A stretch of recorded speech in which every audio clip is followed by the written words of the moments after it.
almost ready for that. There's hardly anyone down by the... How we doing, ladies, gents, teddy bears? We've got a bit of an early start.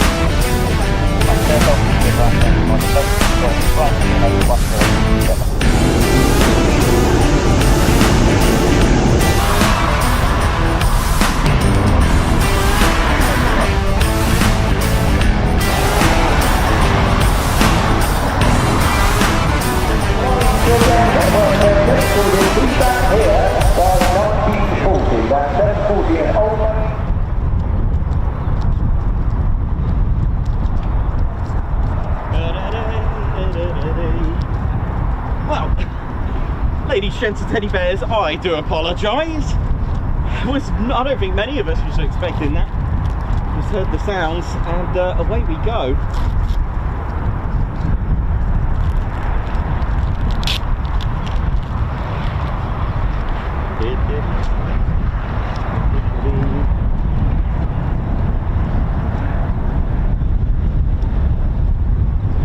Okay, right, I think we're all good now.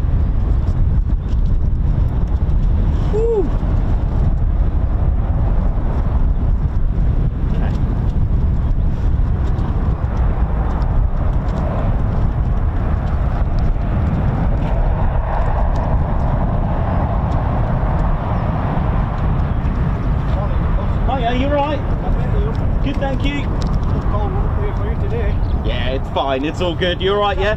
Question? Yeah. How did you get here this morning? 7:30.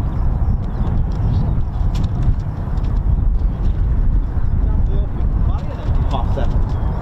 Yeah. Cool.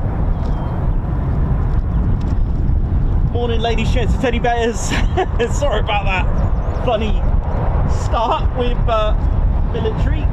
I was not expecting that so soon, but never mind, we're here now. We're all good. It's a bit windy up here, but never mind. So we had the Rafales start already, which pretty much caught a lot of people by surprise. Never mind. No problem. Right, we're here anyway. That's the main thing, eh? That's the main thing. We're here. Welcome to exercise Cobra Warrior.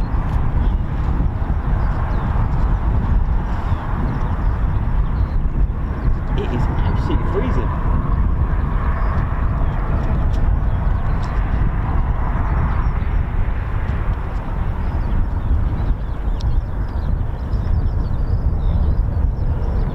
It's really funny because I didn't even hear any startups, nothing. But then again, here we go.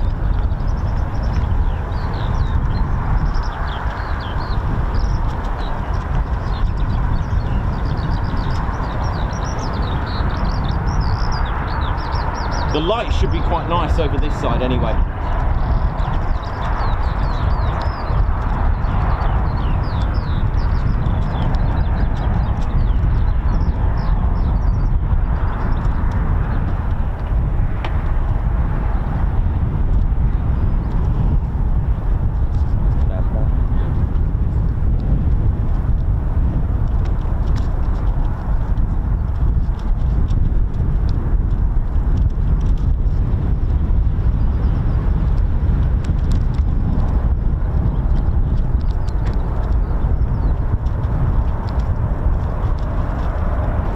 How we doing, ladies, gents, teddy bears? Welcome to... Right, I'm sorted now.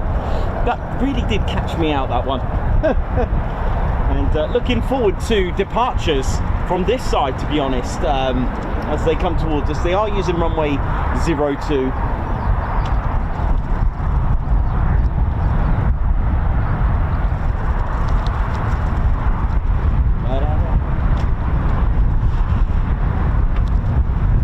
Welcome to the Ted Coningsby channel. And we're live here at RAF Waddington for Cobra Warrior, our second day. In fact, it's the second day of officially of the exercise, even though it's technically day 3, I think it is. But I think this is the second day of actual exercises for today. I might be wrong on that, but nevertheless, welcome. It's Thursday, and I'm glad I didn't come yesterday. Some of the weather that many of our friends have been reporting around the country was pretty savage.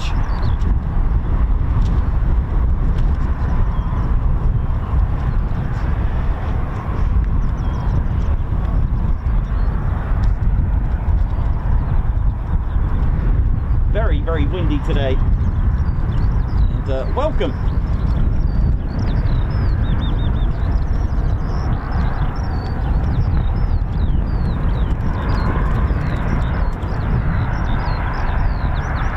This is our squadron leader, Ted Coningsby, on the controls. Oh, okay. Technically, Ted just said, no, I'm on the controls. As in me, Nikos. I'm your cameraman and commentator. This is our squadron leader, Ted Coningsby, and it's a pleasure to be here.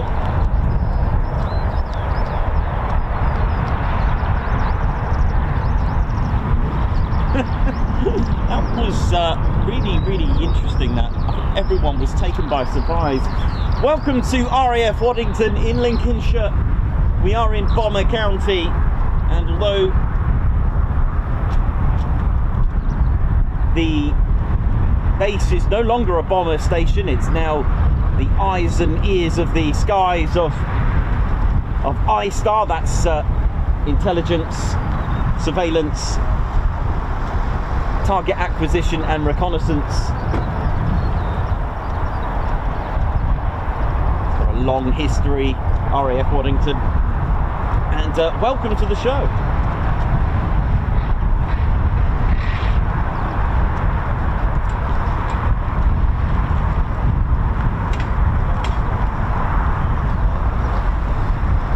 Do have 2 Rafales already airborne, unfortunately. I didn't get them for you. There was a lot of people that weren't across the road at that point. I didn't hear it, but never mind, we're here now, and it's sunny but cold.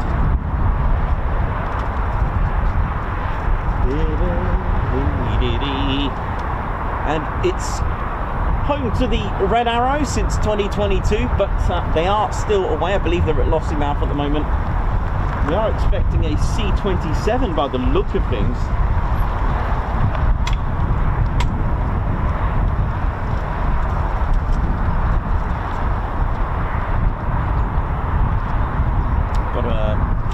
Looks like we've got an Italian Air Force C-27 Spartan. Yeah, you never know, we might get a few barrel rolls and inverted down the runway, knowing the knowing that.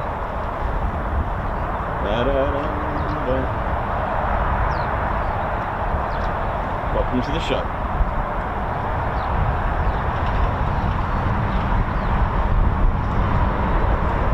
What was interesting is that the lights were coming on and I couldn't see anything. These little lights, they're really good if you haven't got a scanner. When they start flashing, you know something's going to be bashing. There it is. It's Ted Coningsby channel live here at RAF Waddington. How we doing? Hope we're good. Hope we're feeling well. I hope the wind calms down a little bit. It's a little bit uncomfortable up here, but I'll keep going and flowing.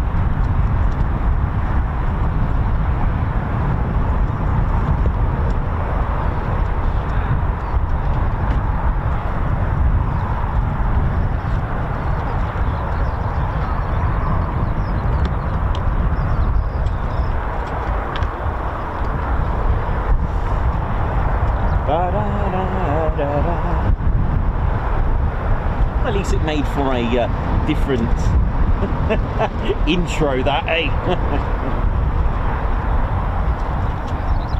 And so we got today, and hopefully tomorrow will be like this: blue skies and sunny spells for our regular Quick Climb Friday show. Hopefully it's Quick Climb Friday, you never know.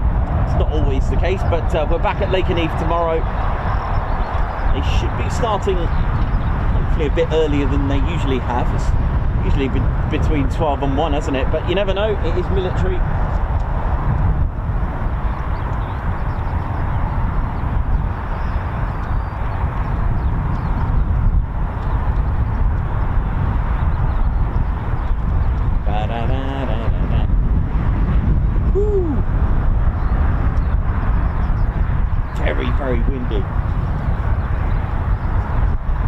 get on. Should be alright. Big shout out to all the crew, all the staff, all the personnel at RAF Waddington. How you doing? Again, Ted Coningsby channel. Have made contact. We didn't just rack up and stack up.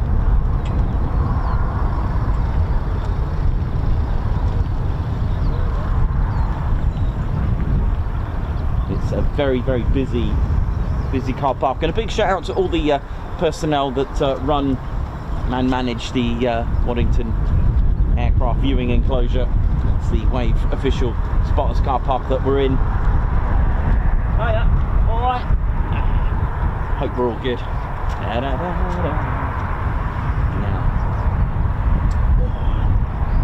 so next week, ladies, gents, and teddy bears, it'll be a very short week for the Ted Coningsby channel. We got a stream and a half before I set off on my first of 2 annual holidays I have, just to put my feet up for the year. Starts next week, so hopefully it'll be all good. You right there? Hi, Yeah, how's it going? Okay? Right. Good. Thank you for everything you do. Oh, thank you very much. Oh, thank you. Oh, thanks very much for that. Oh, cool. Thank you. Thank you very much. I appreciate the word, sir. Thank you. So yeah, so Monday I'll pick a full day. Hopefully the weather's kind, and on Tuesday it'll be literally a 2-hour stream just to say goodbyes to everyone.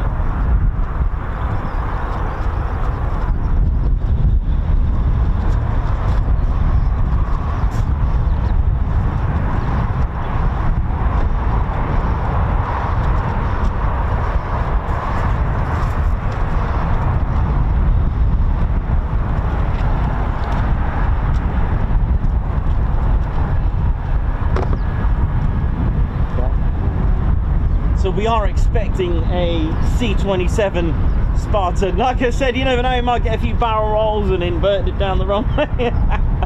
For those that went to Riyadh last year and the previous years, who would have seen the C-27 Spartan, would have been impressed by its fighter maneuvers. Oh dear.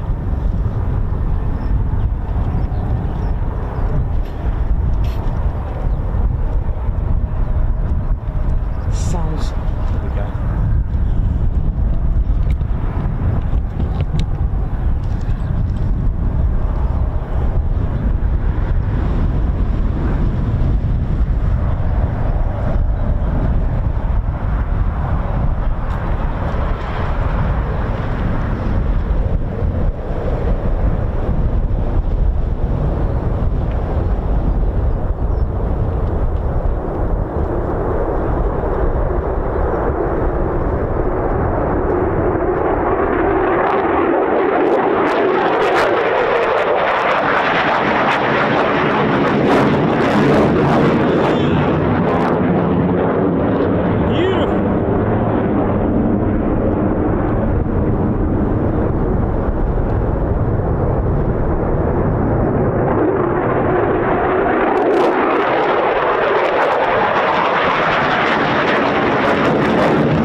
Beautiful.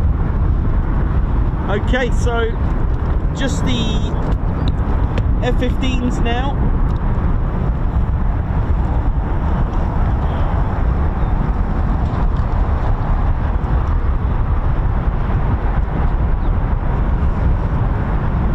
That was a nice wing wave, wasn't it?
the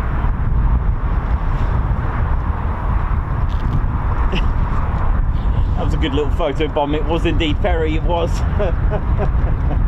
Was that Delta Airlines, did you say? Delta Airlines getting in the shot there. So we should have the F-15SAs departing, hopefully.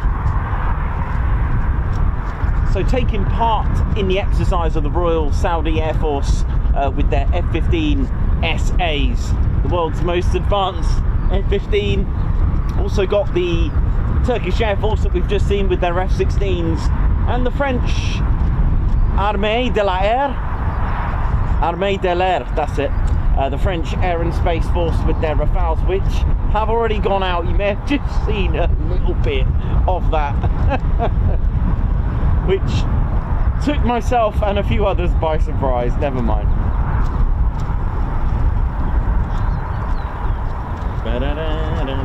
Lovely skies here. Beautiful.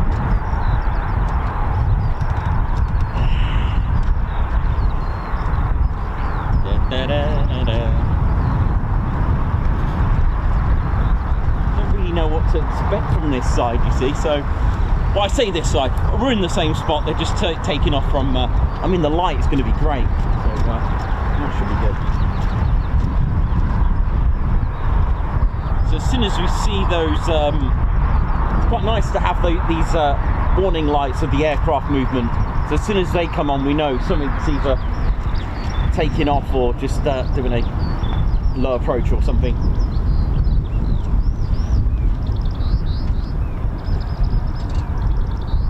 Man, it is bitter.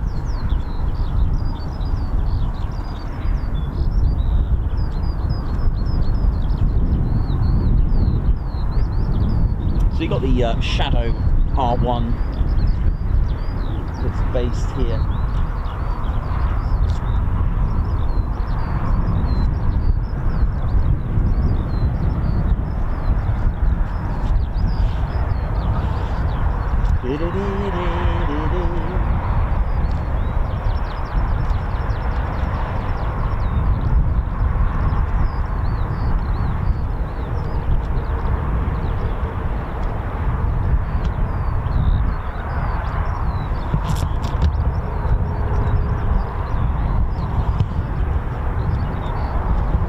Be able to catch that from here. Let me have a look.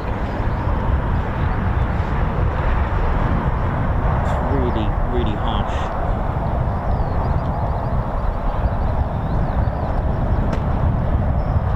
With the sun right in front of me, I'm just trying to.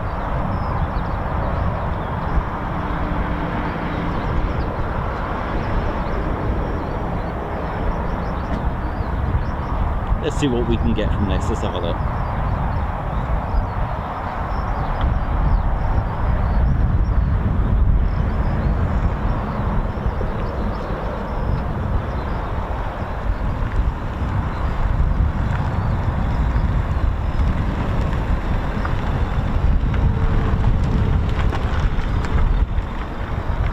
Big shout out to the Royal Air Force Police.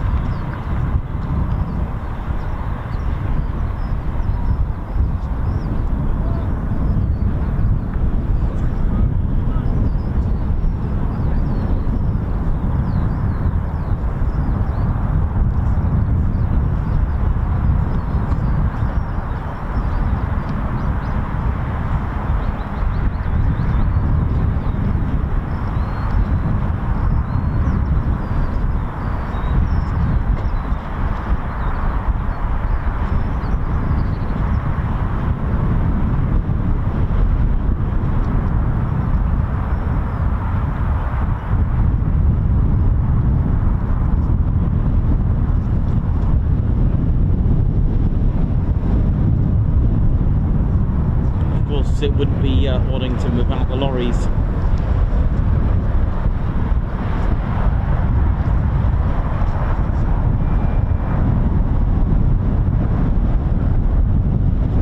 Well, I'm guessing that's landed then.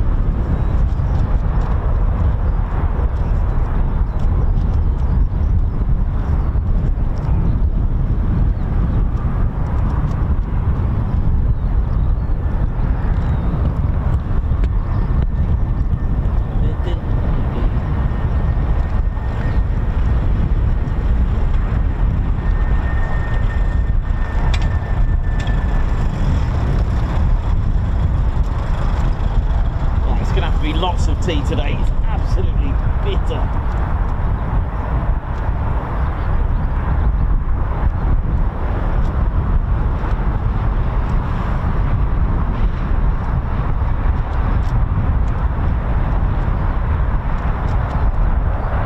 Italian Air Force C-27, not too far. Yeah, I got visual, I got eyeball. Let's do it.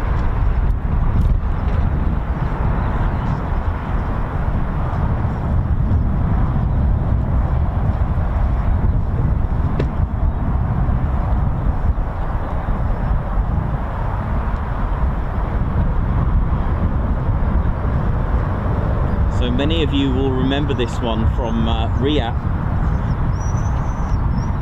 or of course if you're Italian and get to see this quite often, but those will remember its fantastic display at the Royal International Air Tattoo.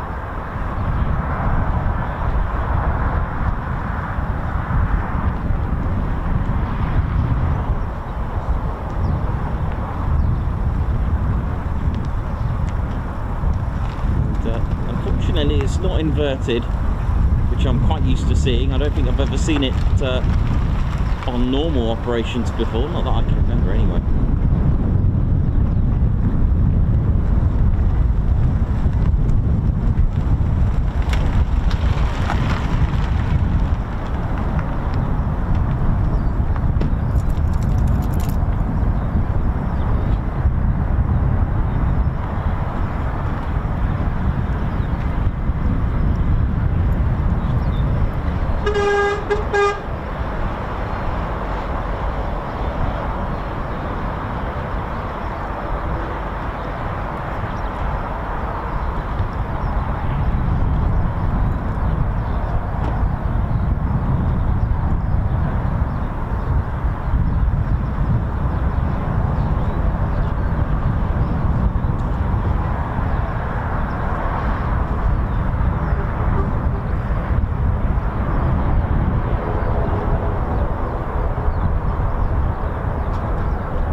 Ladies, just steady bears, if you are coming to the Royal Air Force's biggest exercise that's held, please don't forget to park legally and sensibly. We are in the official viewing enclosure. There is an overflow car park, but do bear in mind where you are positioned. If you want to, stay within the viewing enclosure, perfectly fine, but please do not be in this field, for example. This is private land, this is the farmer's land. Please don't situate yourself there. And of course, the absolute no, if I can find it, is the red and white fence. Please do not be there. You'll be asked to move on. All right, and of course they have put temporary parking. They put speed limits. They've decreased them to 30 in the direct vicinity of the viewing enclosure, and then it bleeds off into reduced 40 as well, and then back to 60 further down, probably about half a mile or a mile down. But please, ladies and steady bears, don't block any crash gates. Park legally and sensibly. There are no stopping signs as well. Let's be mindful of that busy road as well when you're crossing the road if you are going to venture.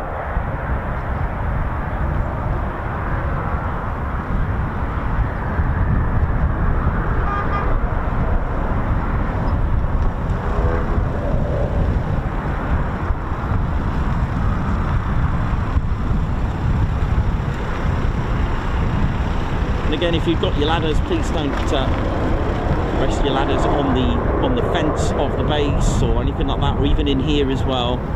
Of course, use your ladders, but don't rest them on the fence because it can damage it. Don't touch the fence or climb it.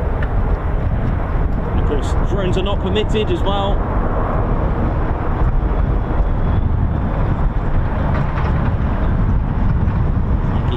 unsafe there now.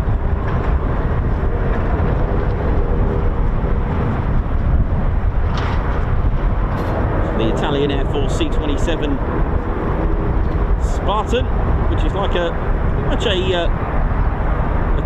twin engine Herc, isn't it? Sort of very agile as we've seen it.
Falcon as well from the French Air and Space.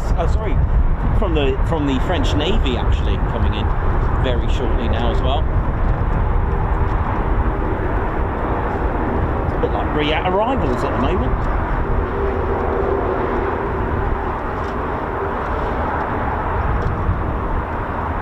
Just turning in now Yeah, it's on long final now. It's the Dassault Falcon 100 of the, I think it's the Navy one of France.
Welcome to the Ted Coningsby channel. We are live here at RAF Waddington for some Cobra Warrior action. Like I said, we got a right mix today, but of course we've got the F-15SAs of the Royal Saudi Air Force, the Dassault Rafales of the French Air and Space Force, Armée de l'Air, and the F-16s of the Turkish Air Force as well.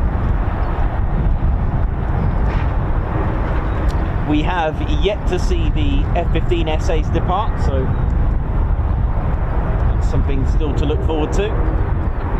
But nothing is guaranteed. Maybe they're not going out, we don't know.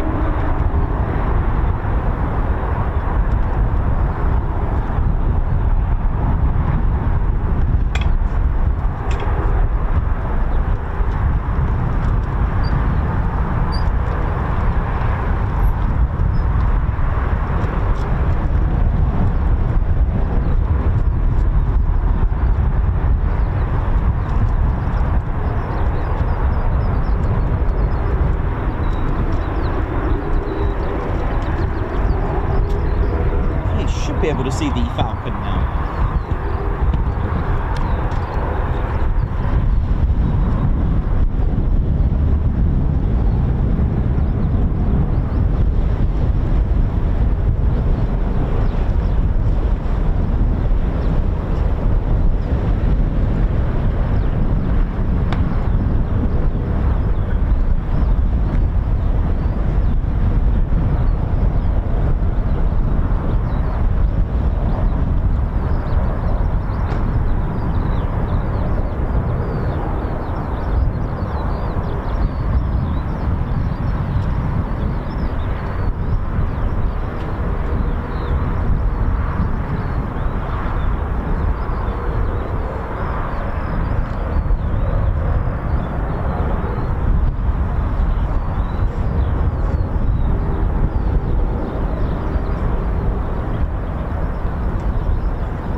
battery as well thrown in. That's pretty impressive, that. Coming to a halt that quickly on an aircraft. That's impressive. Nicely done.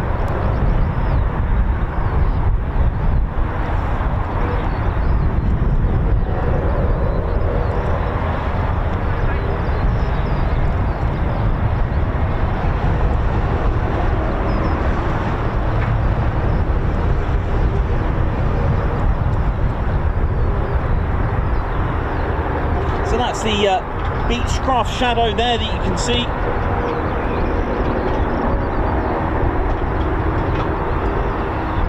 And that's flown and operating here from RAF Waddington.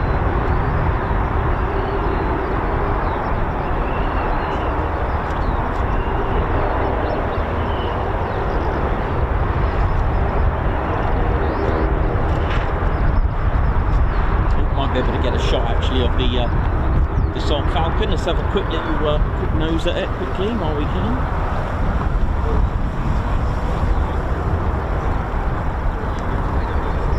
Pretty sweet aircraft, right?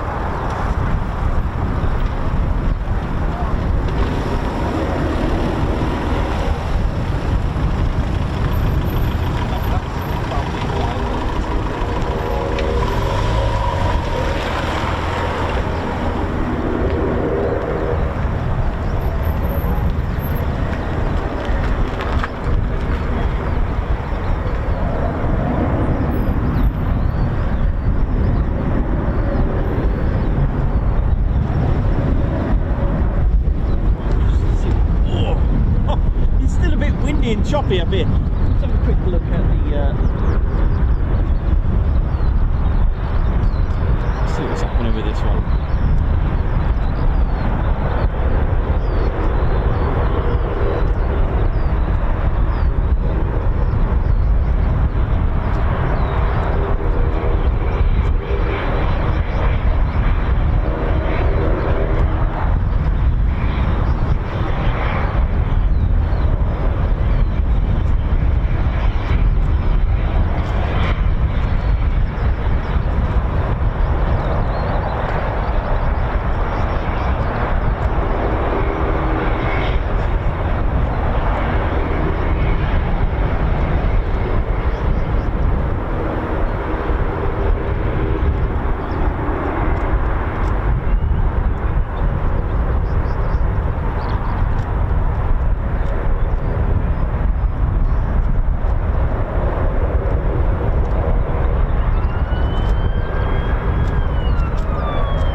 Does sound good. Does sound good.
today.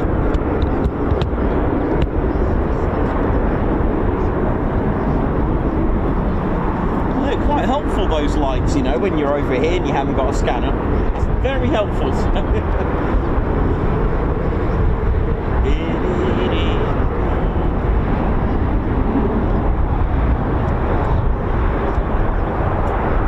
Just got a bit of a wait now until they come back. Hopefully they come back and do a few approaches, you know, a few circuits for us, eh? What do you reckon? The way they were on Tuesday, it wouldn't surprise me. Very, very cool. Nicely done.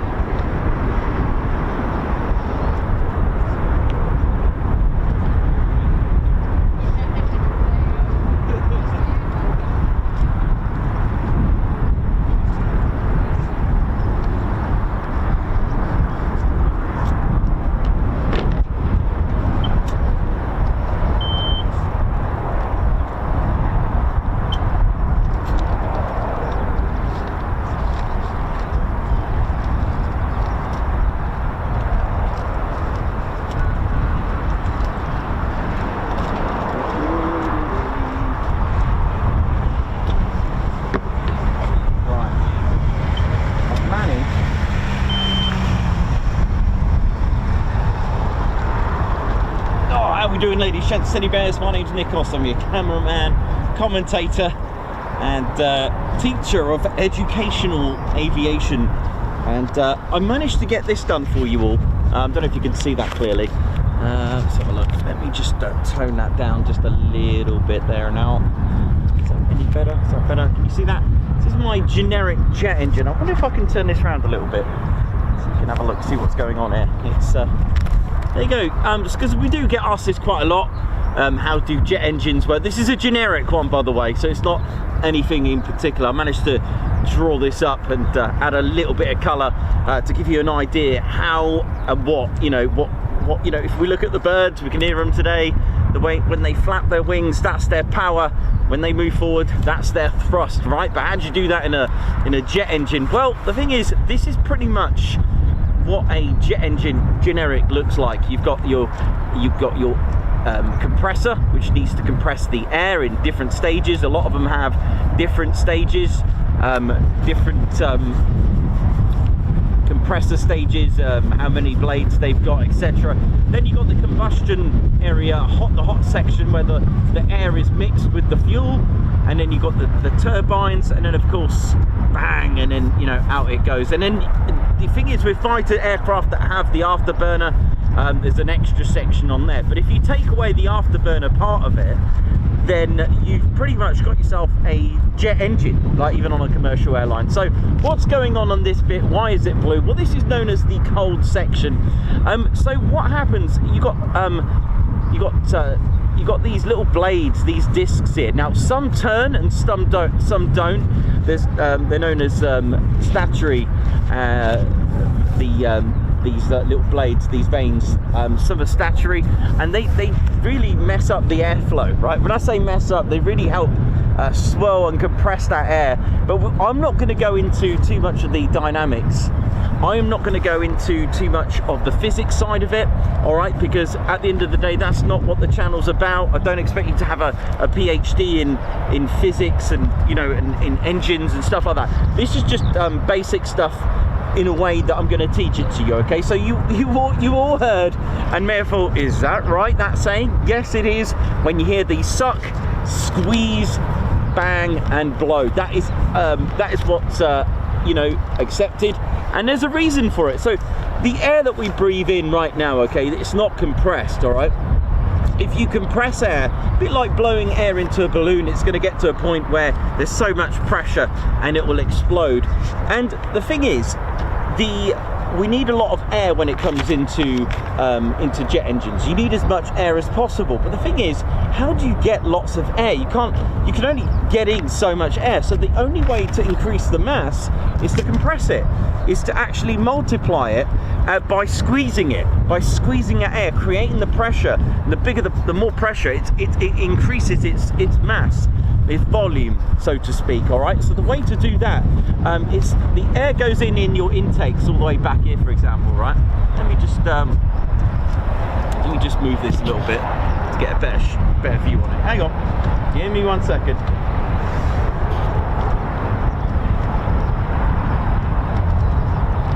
So, you've got the air that goes in the intakes. Now, it's met. I've done here a three-stage low pressure compressor system. All right, you've got your huge fan that you may be able to see on those big, like, I don't know, Boeing 747s or whatever commercial airlines. I don't really know much about the commercial airlines aircraft and stuff, but never mind. This is, you're going to see this big fan here, right? So it's met with this. I've got a three-stage low pressure.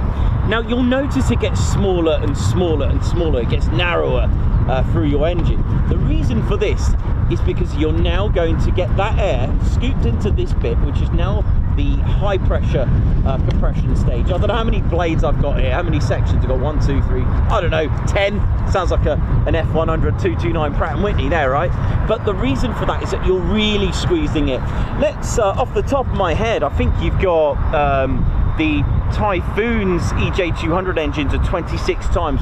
So you've increased the mass by 26 times. That's kind of a way to get 26 times more, you know, air into there, let's say, if you've compressed it to that stage, right? The air that doesn't go through the compressor, that's where you get your bypass.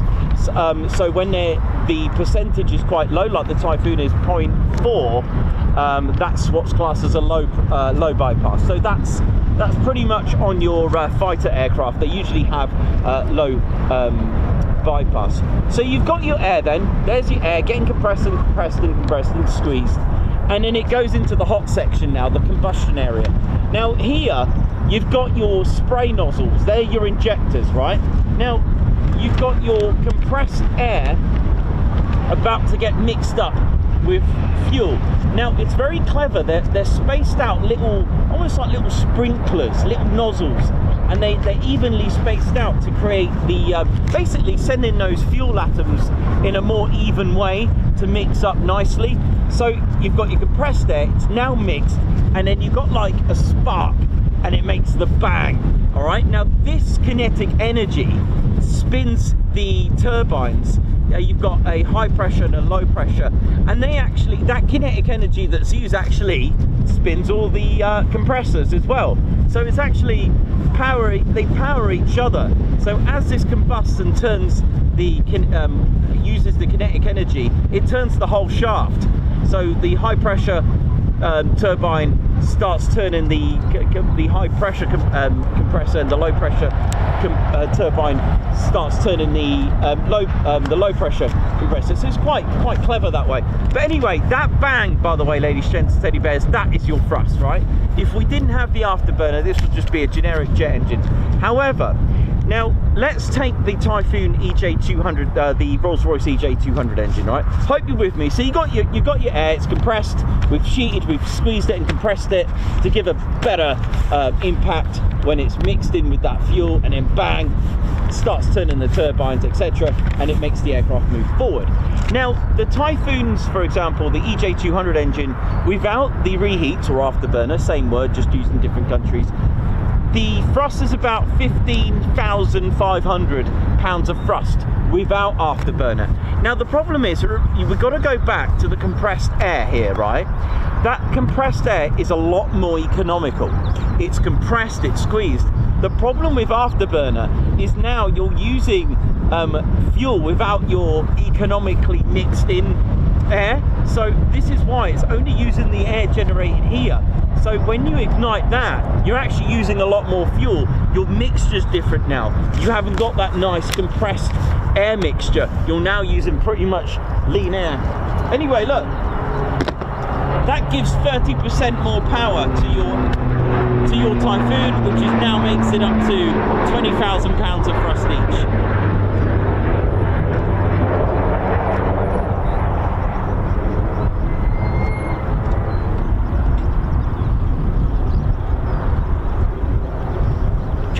I'll tell you what, it is actually surprisingly windy up here.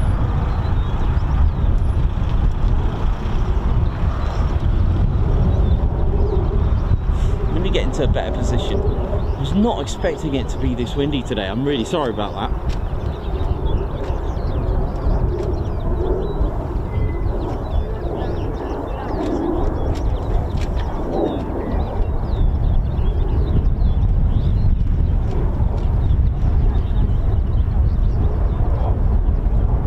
get some nice light from there. Anyway, I hope you enjoyed that little explanation. And then now that we've got the that lovely Beechcraft Shadow R1, I've actually managed to redraw the engine of that as well. So yeah, I'll be honest with you, it's really hard for me to explain stuff in this wind. It's really off-putting. It's like someone just shoving you while you're trying to concentrate and talk to you. But hopefully a better day I'll go into a bit more detail. I hope you enjoyed that anyway. Rolls-Royce Ted engine.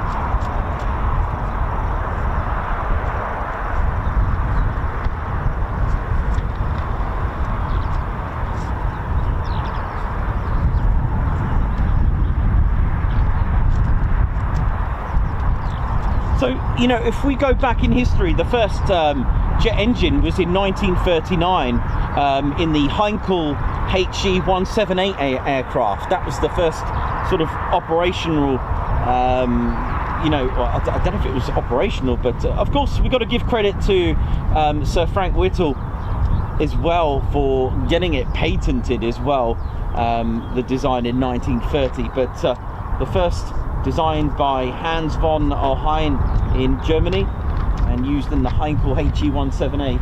That was the first jet aircraft. The Royal Air Force's first jet aircraft, of course, was the Gloucester Meteor.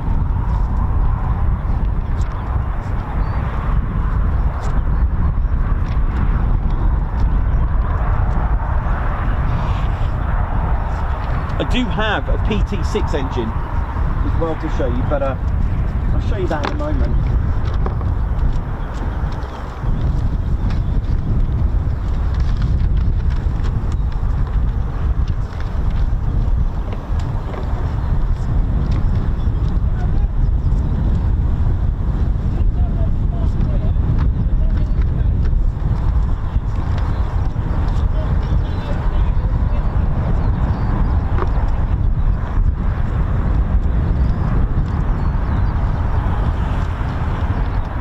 When I get a sec, I've got the Beechcraft Shadow coming into land as well, but I've got the I've managed to get the PT6 now that that's fresh in your mind as well. This is the PT6 engine, but I'll show you in a bit later on when it's a bit milder wind. Honestly, it's really bad at the moment. I didn't really think it would be this bad, but I've got the PT6 engine all redrawn again, so looking forward to telling you how that works. Maybe if I get a couple more pegs on there, should be alright.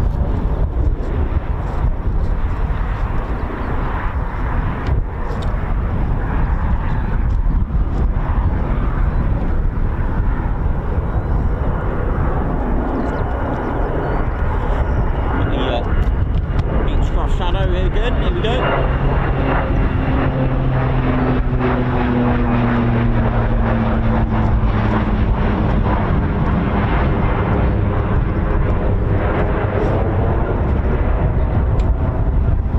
Be able to pick up some nice shots when it's turning now.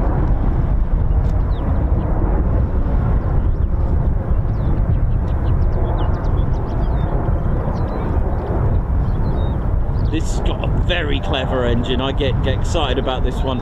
Very small, not very large at all. I can't remember, I think it's only just over a metre. They do variants. It's the Pratt & Whitney's PT6.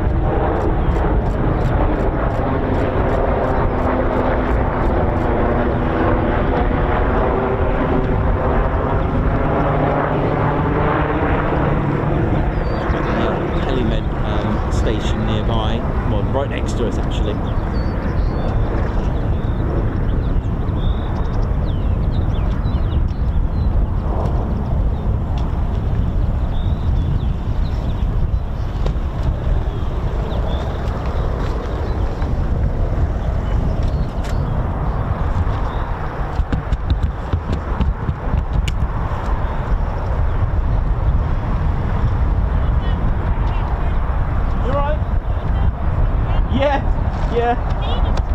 Yeah, I know, it's bad today.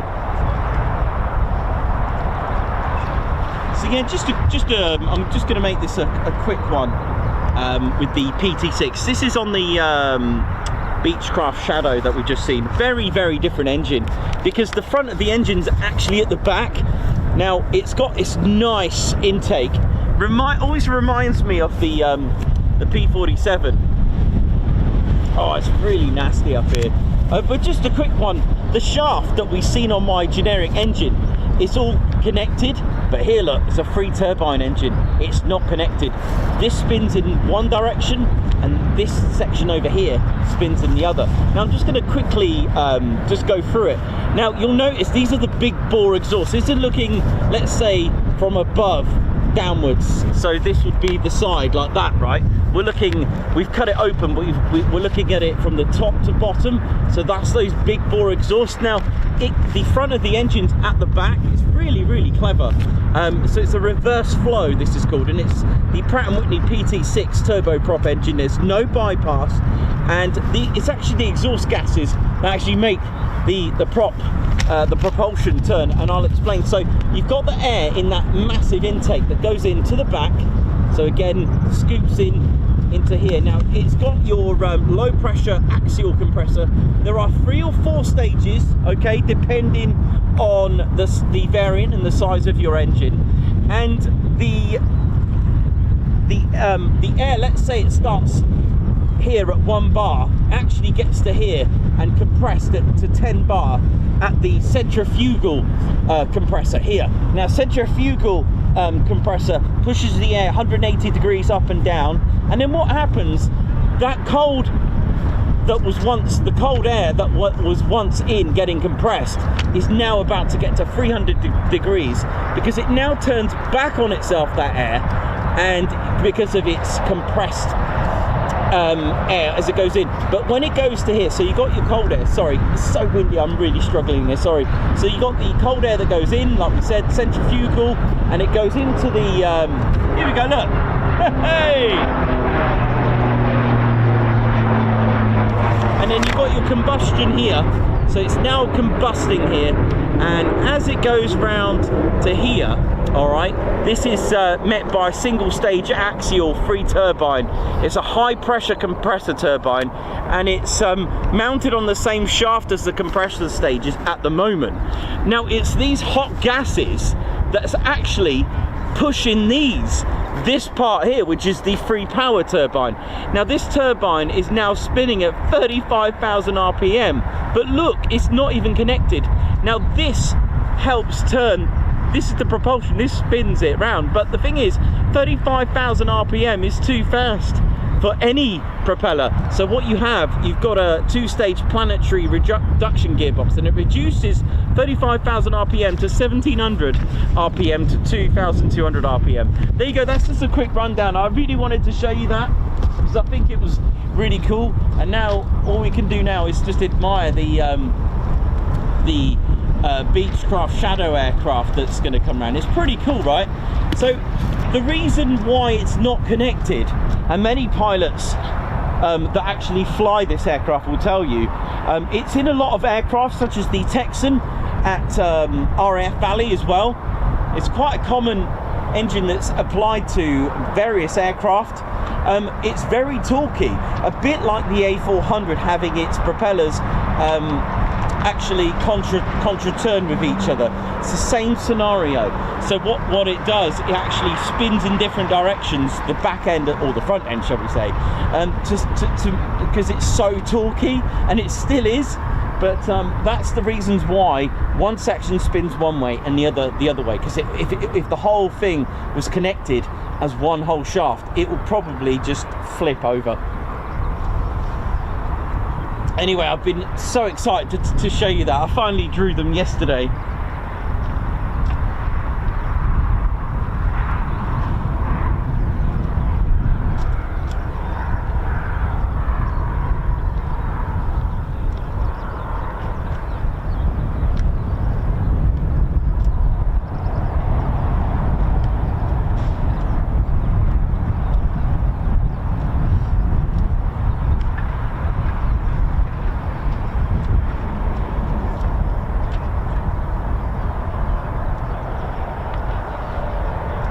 But anyway, that's on a much nicer day. I'll show you in a lot better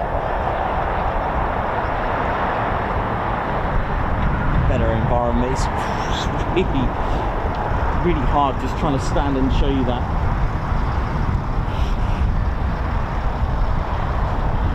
Anyway, I hope that made a bit of sense. But on a, like I said, on a nice sunnier day with no wind, I'll go in a bit more detail. My fingers are freezing.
Sorry about that.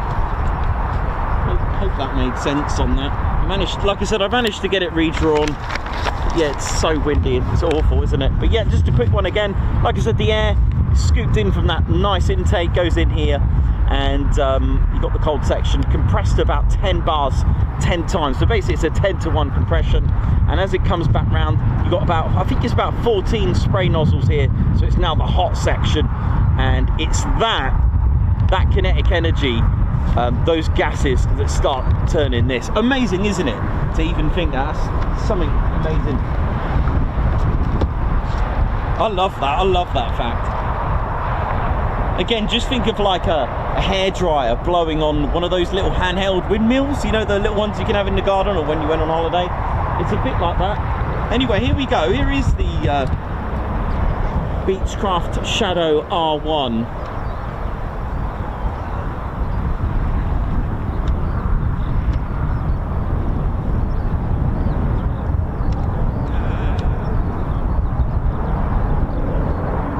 You can see those big bore exhausts. Look at them. It's just to show other pilots, you know, hey, look what I got, man. That is one characteristic of it. It's beautiful.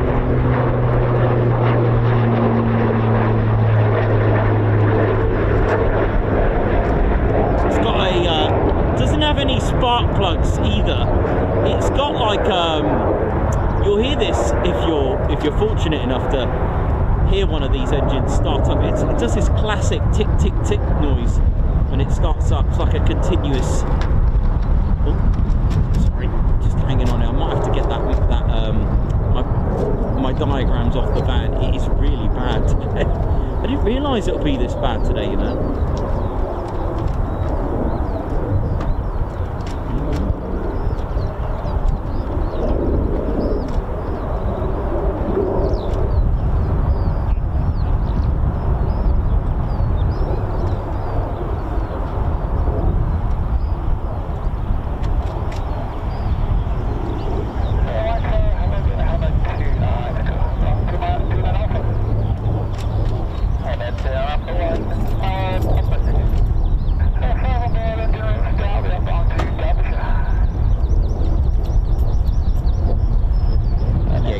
I'm just going to go and get my little diagram off the van. It is nearly getting blown away. Oh well. After I've just drawn one.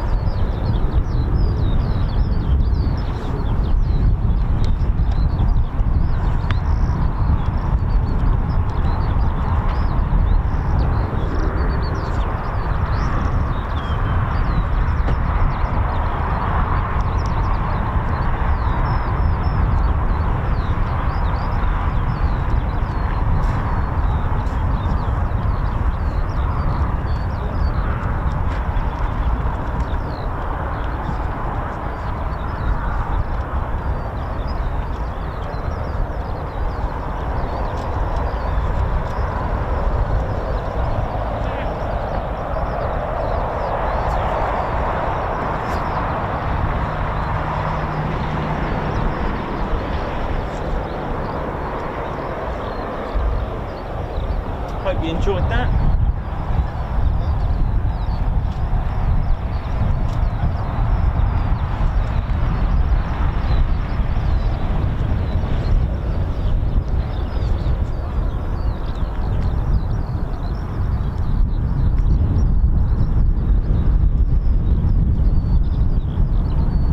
How we doing, Audrey McDonald? Davey, Christopher, Neil, how you doing? Margot Baxter, how's it going? John Doe, Ann Cox, Hank Verhule, Andrew Heatley, Chris, how you doing? Alan Burden, Andrew C, Davey, Captain A, how's all our regulars? Lovely to see you all in the morning, actually, before the show started. Lorraine at Nomadic, Captain A, how's it going, man? Check round, good to see you back. Who else we've got? Davey, hope you're good. Edward Coates, Stu Footer, Jenny B, Meth, Jojo. Shout out to all of you, hope we're all good.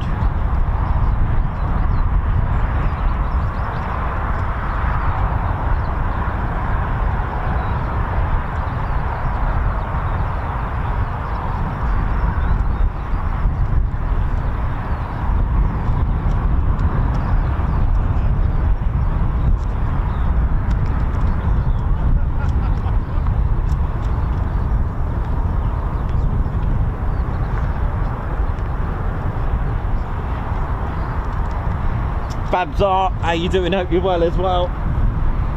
Mark Dudley, oi oi. Andrew C, oi oi. Jakey, H2000, oi oi to you.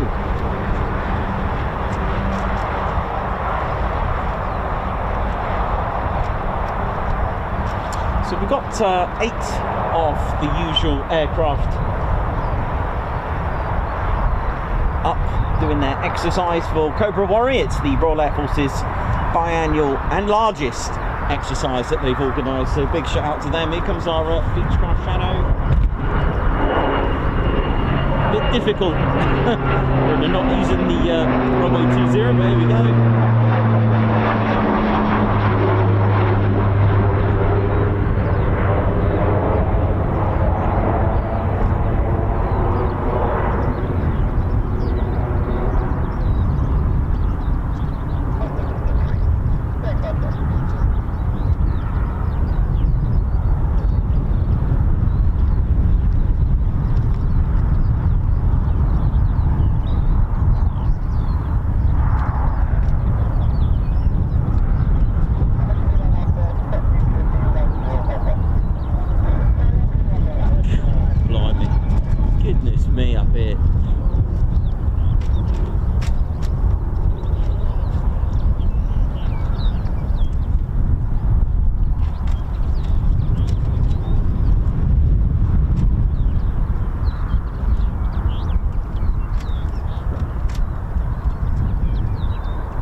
And if you just joined us or forgotten to do so, don't forget our Ted Coningsby's checklist, your pre-stream checklist. Don't forget to hit that like button and of course subscribe to our channel.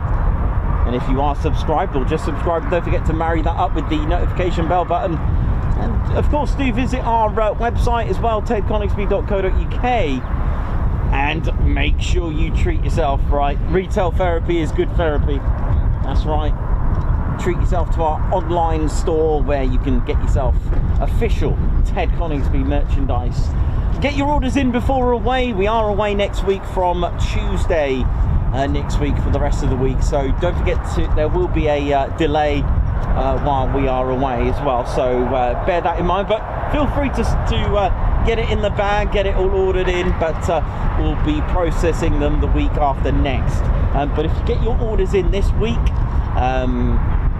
so by tomorrow night, we should hopefully be able to get you them in the regular format. But don't forget, it can take up to 2 weeks for some items as well. So that's standard. But of course, won't be able to process any while we're away. Not even Ted can help because he's away as well. Oi, oi, you alright there? Good. So let's just keep an eye on that Beechcraft Shadow, which looks like it's doing a few circuits, or was, and it's now just gone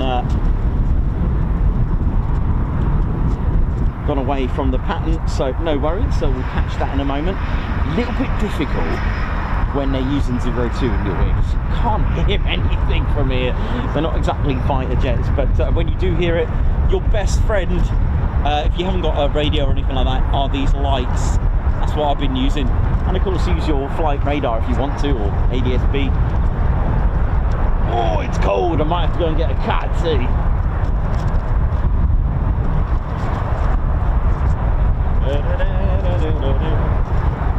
Don't know if we're going to risk it with the beret. Woo!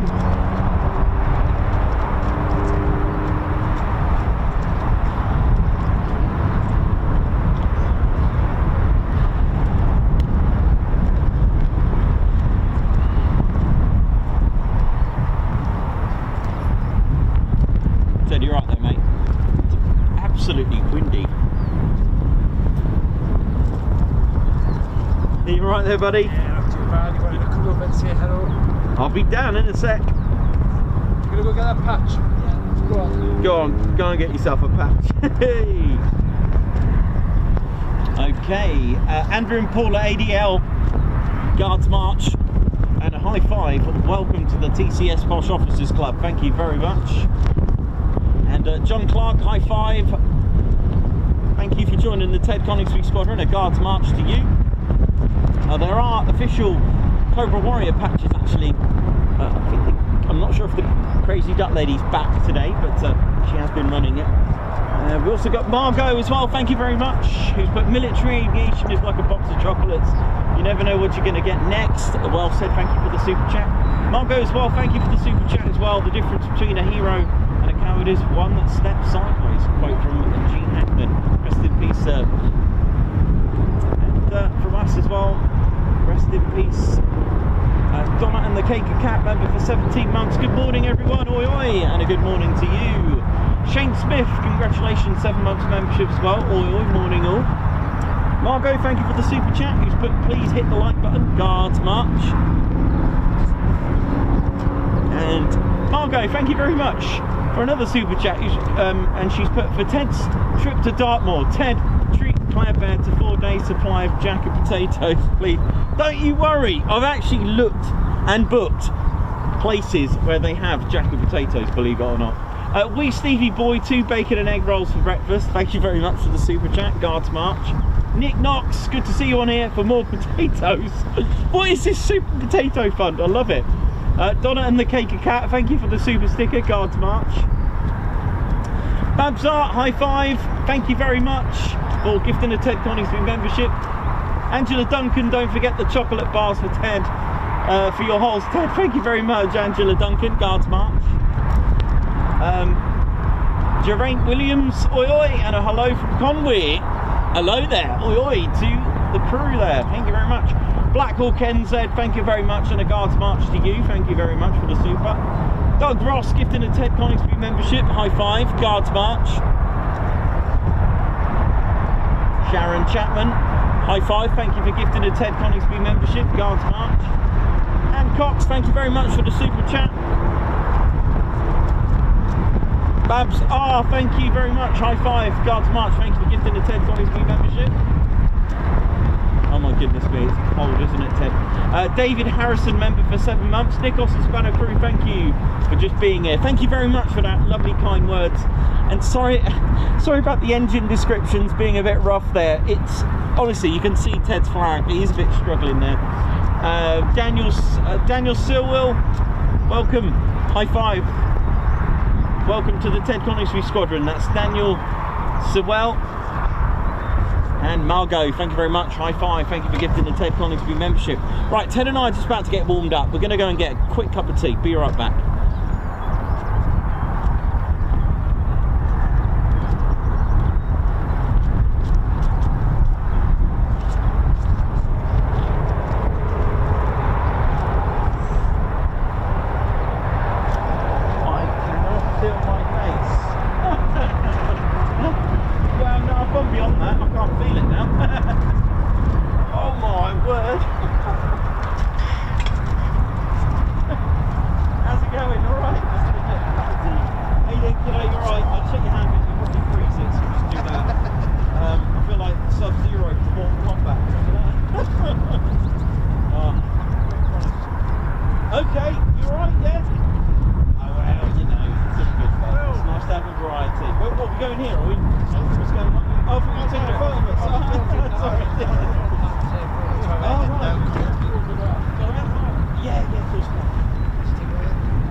No worries, enjoy. Cheers, see you in a bit.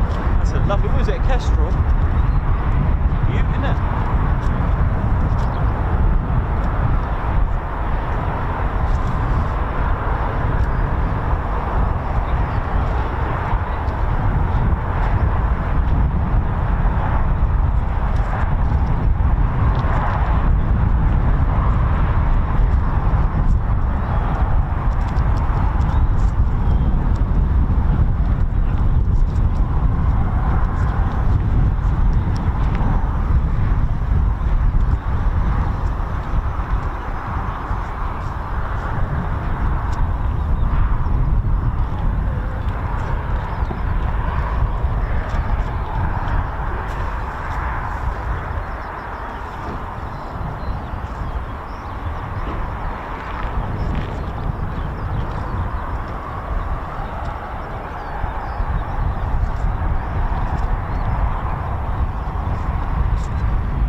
Right, let's see what this Beechcraft Shadow gives us a few more circuits.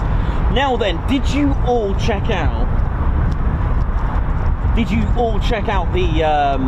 the the Protector footage. Who watched that the other day that I posted? Let me know if you watched it yesterday.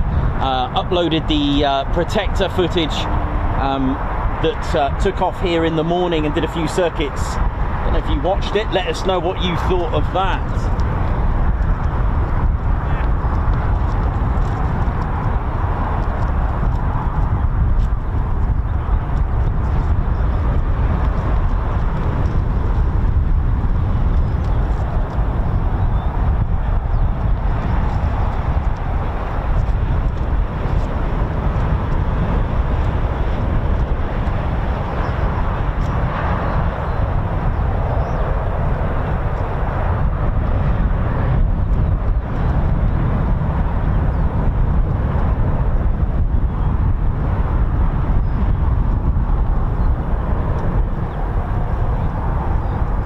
Oh, nice one, thank you. Yeah, it was really interesting, wasn't it?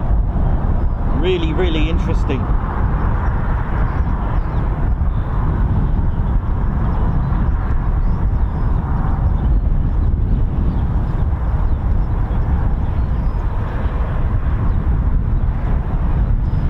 Yeah, well, let's have a look. Where's the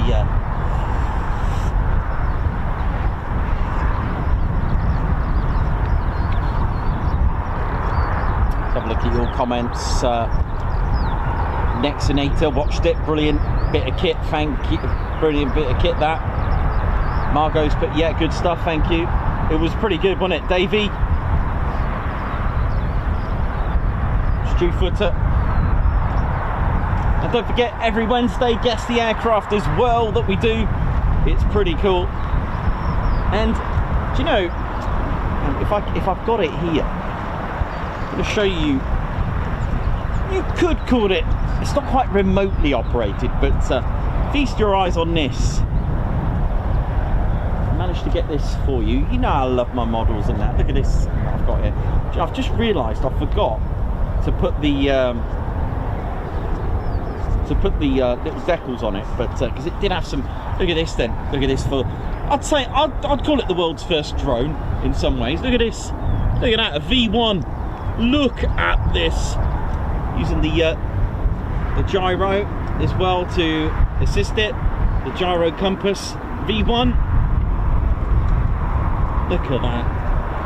It's to be sent unmanned, and then when it ran out of fuel, I mean, that, look at it, amazing, isn't it? And actually, you know, when we were talking about history and formation, when we were talking about new developments in aircraft, you know, especially Waddington, it had quite a few firsts here, you know, about how to deal with new weapons and new aircraft that were becoming. I mean, you know, this is the V1 flying bomb.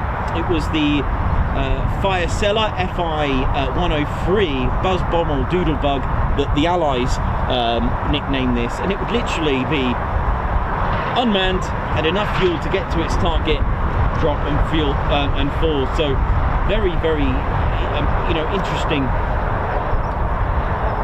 You know, it was in 1935 Paul Schmidt and Professor George Hans Medulum submitted the design to the Luftwaffe for a flying bomb. It was I mean, as you could see, a pulse jet, very, very innovative, and yeah, it was used with a lot of effect. This was the V1 was named by Dassault, who was a journalist of Hans Schwartz van Berkel in June 1944, with the approval, of course, of Hitler.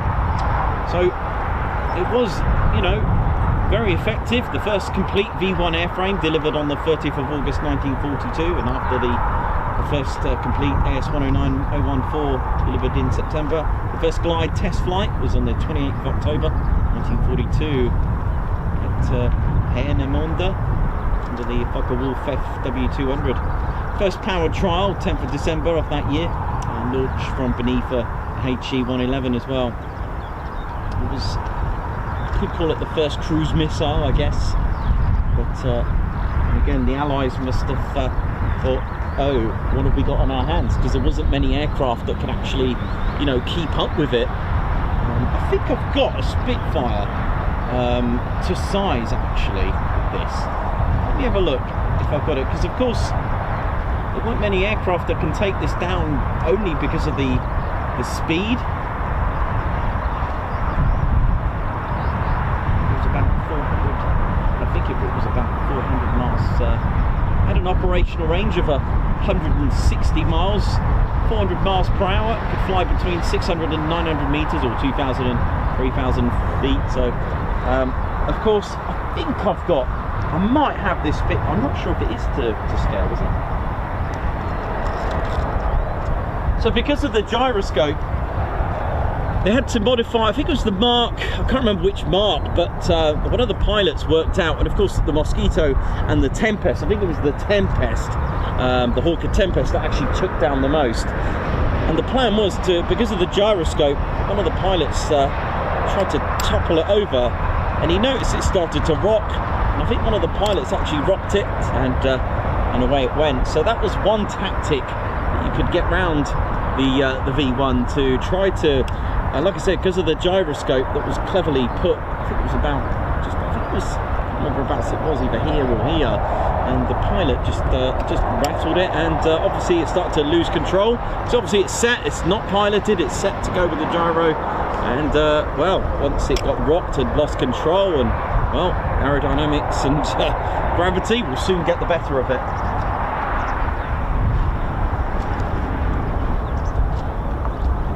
So I've just realised I forgot to put the stickers on it.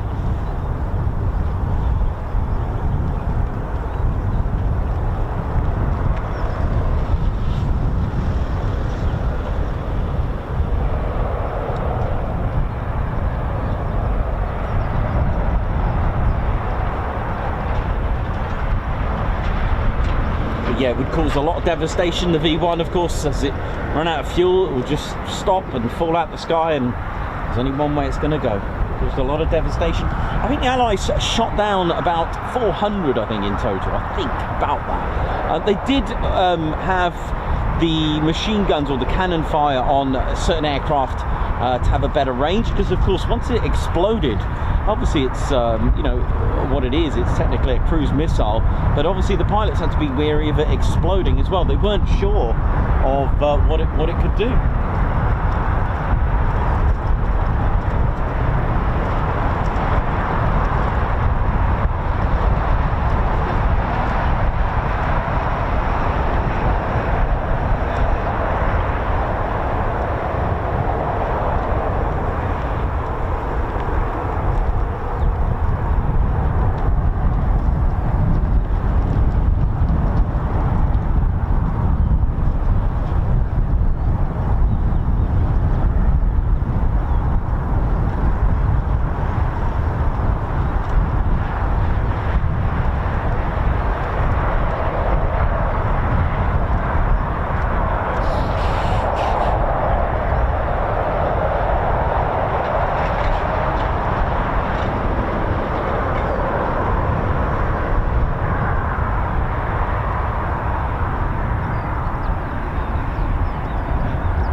Beach Half Shadow's just heading back. Hopefully get a couple more circuits from it. As soon as I've got eyeball on it, I'll swing the camera around.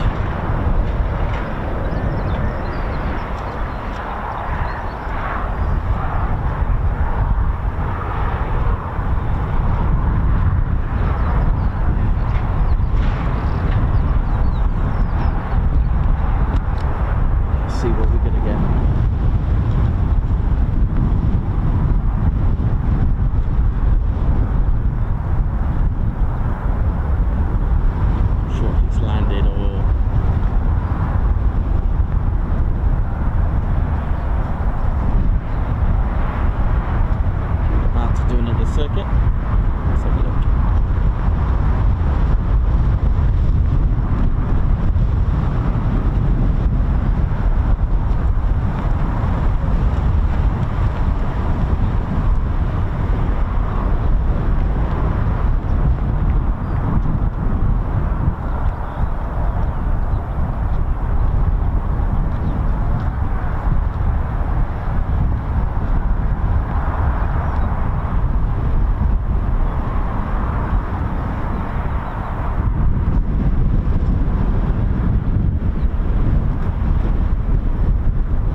Where's the other one coming? Yeah.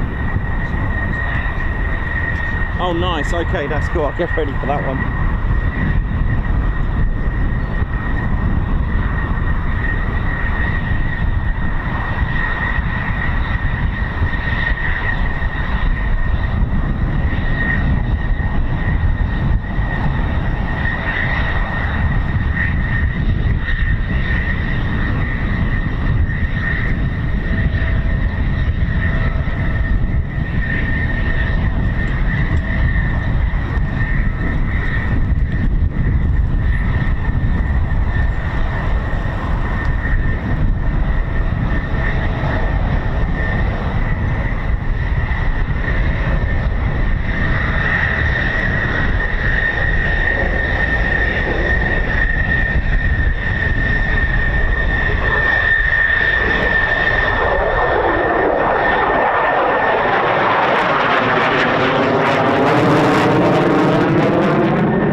Flying off the van at the moment.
Where are you? Hang on, let's just...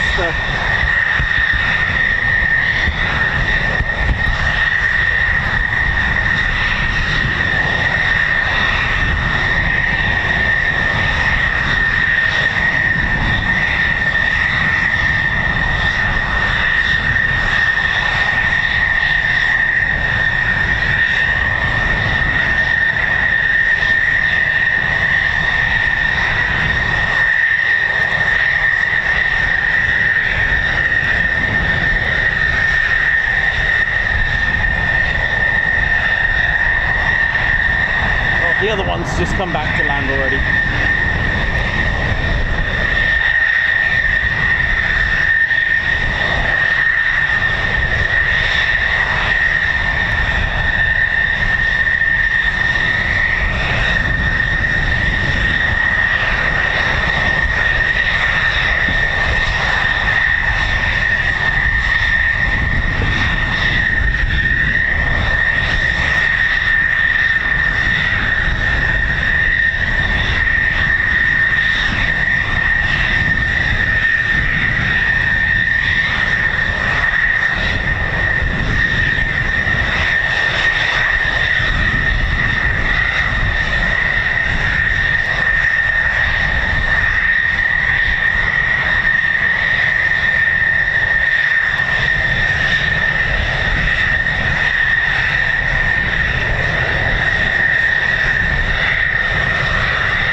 early sortie then. Got the sweet and neat sortie done.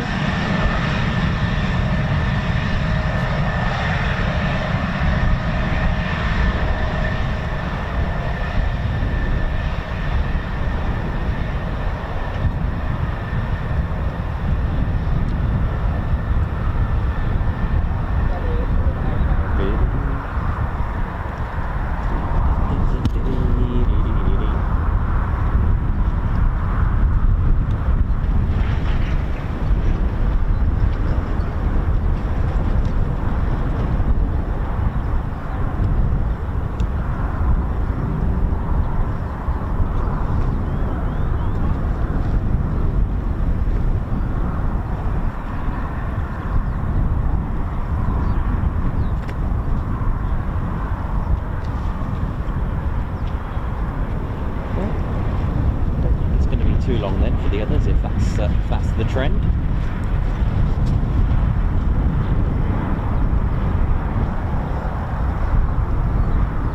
Yeah, I can definitely see something in the distance. It's like a Beechcraft shadow. Let's have a look.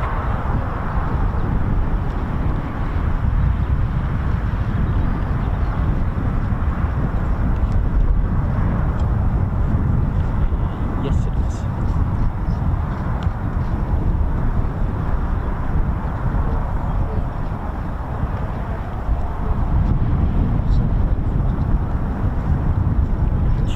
Such a warm day as well if it wasn't for the wind.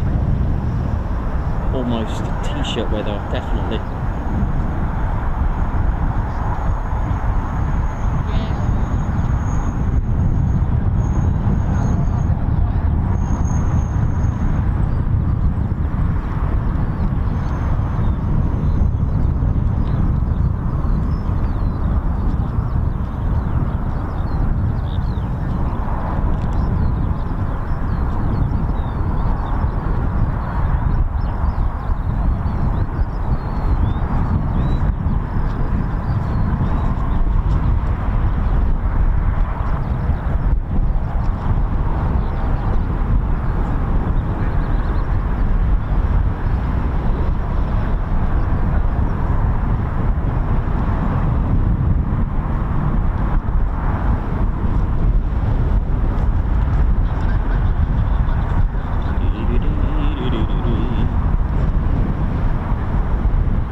Still got 4 F-15SAs of the Royal Saudi Air Force and 2 Rafales to come back.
good, ladies, gents, and teddy bears. Good evening, good day, good afternoon, and good morning, wherever you're watching from in the world. Hope you're good and well. One more show for the week tomorrow at Lakey Ozzie. Hopefully it's a good day, of course. 48th doesn't usually disappoint, does it, hey?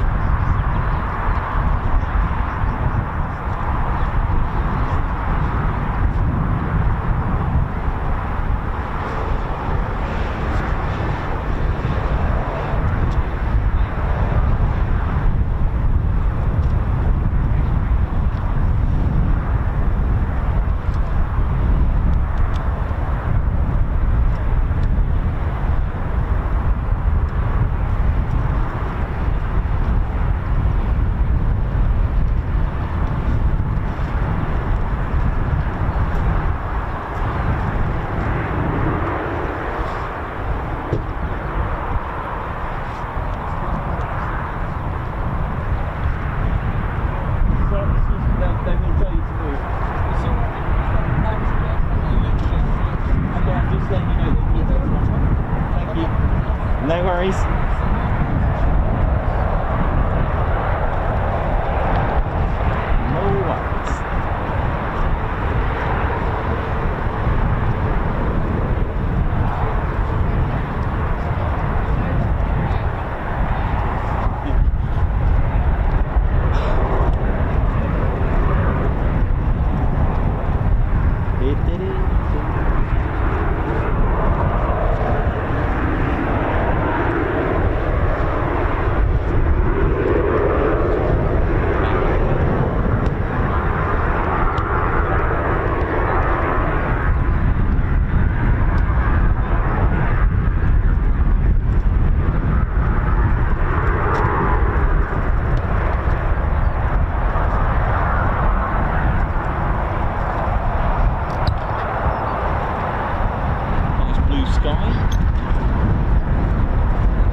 The way the Rafale's been flying lately, it wouldn't surprise me if they get up to something cheeky. You never know, do you, mate? No, you never know, mate. Oh, all good.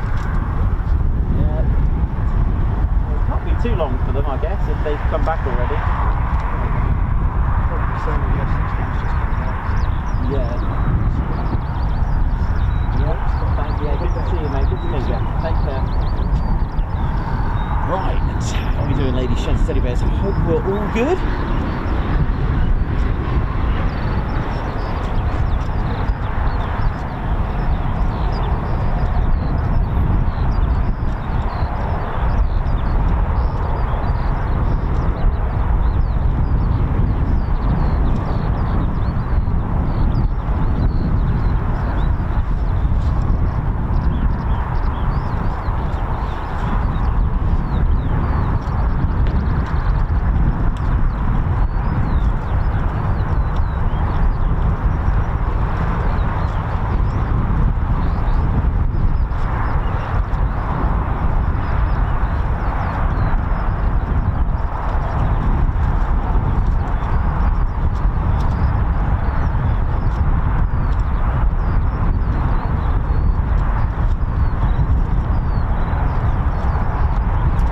don't forget, ladies, gents, teddy bears, support the channel. We are climbing high.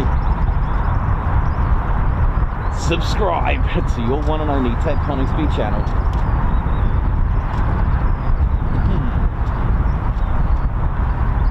I think the Reds are back tomorrow, I think, if you're going to be here at Waddington tomorrow. Pretty sure I've read somewhere that they're coming back tomorrow.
Pretty brutal up here, to be honest. I didn't expect it to be. I just saw the sunny spell and sunny skies. I just thought, yeah, this looks good. And then opened the van door and I was met with frost. Let's have a look what it's what it actually says.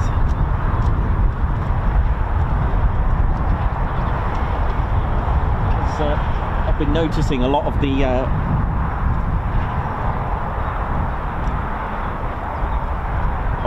weather apps have actually got a feels like temperature. Let's have a look what it says on here. Feels like 2 degrees. Yeah, maybe. I'd say 1.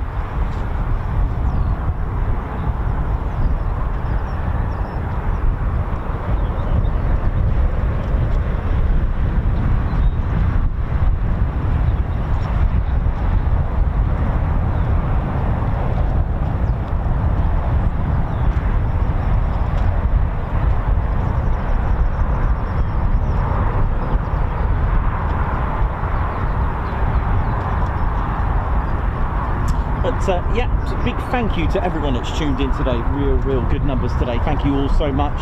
Really kind of you. Thank you. Stuart Skeggs, how you doing as well? Julie Beard, Ellie J Approach, Captain A, Davey, Alex, Black Cat, we all doing? Hope we're all good. Old Toro, Paul Mayers, Paul Electronics.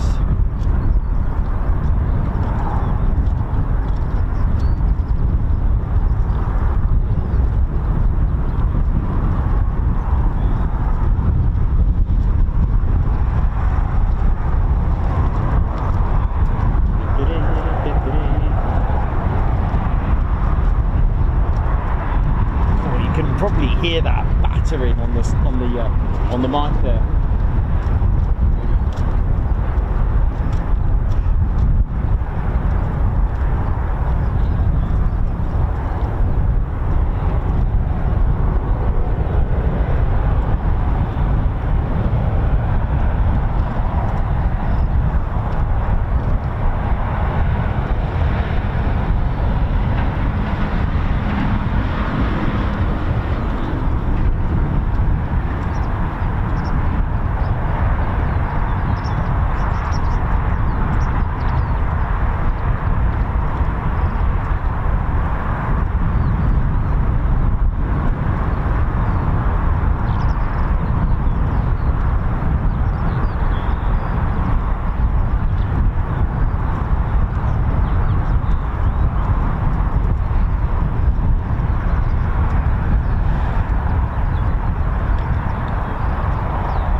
It's really harsh today. I didn't think it was going to be like this today. I knew it was going to be sunny. I was like, oh yeah, finally.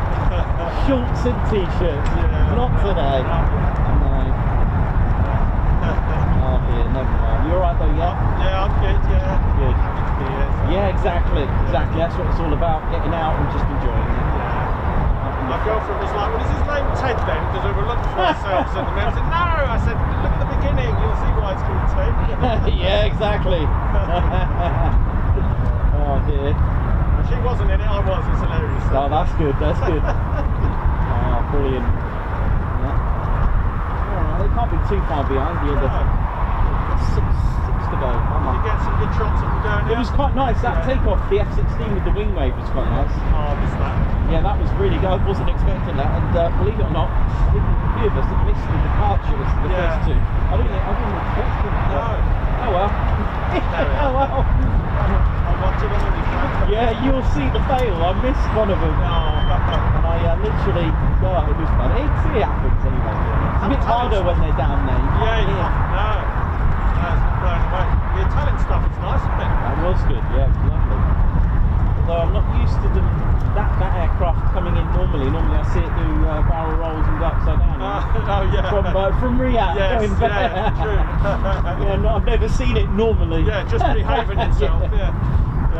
Oh dear. What was it? I don't know what it's called. C-27 right. Spartan. Oh, the Spartan, yeah. Yeah, C-27 Spartan. Okay, right. Well, the little business jet behind it, that was cute. Yeah. Oh yeah, the Falcon 100. Okay. It's a Dassault Falcon, French Navy, I think. Right. I know it's part of the French. Oh, it was French the one behind, Yes, was it? yes. Oh, right. Okay, nice. Falcon. And then the Spartan, which was Italian. It was Italian. Yeah, Spartan, C-27 Spartan, and then the French Falcon. That's nice. Same rock, that. Yeah. Lovely. Come on, where are they? Yeah.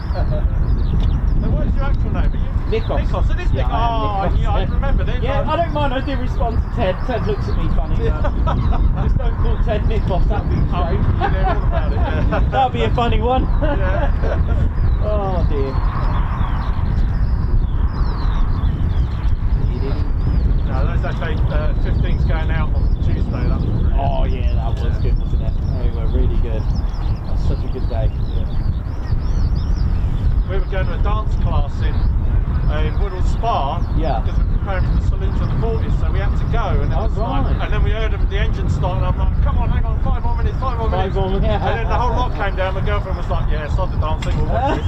I was like, yes, result. Oh yeah, nice.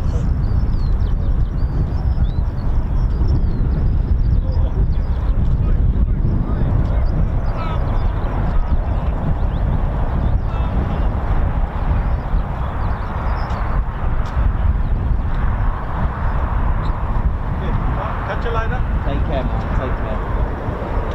Hope you're all good, ladies, gents, and teddy bears. A little bit of a challenge when you're just sort of having the sun in front of you and you can't see right in the distance. Due to them using runway 02 today.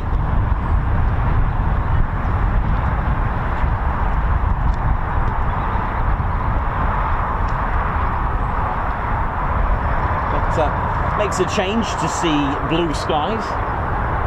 Some lovely, lovely sky today with the clouds dotted about. That always breaks it nicely, because I often find just having a plain blue sky can be just as dull as, you know, bland's probably the right word.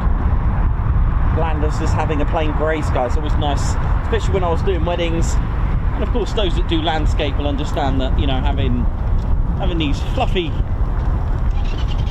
clouds always makes it look good. Gives you a bit of dynamic and depth, doesn't it?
Good, ladies, gents, teddy bears, welcome to the Ted Coningsby channel. We are live here at RAF Waddington for exercise Cobra Warrior. They are using runway 02.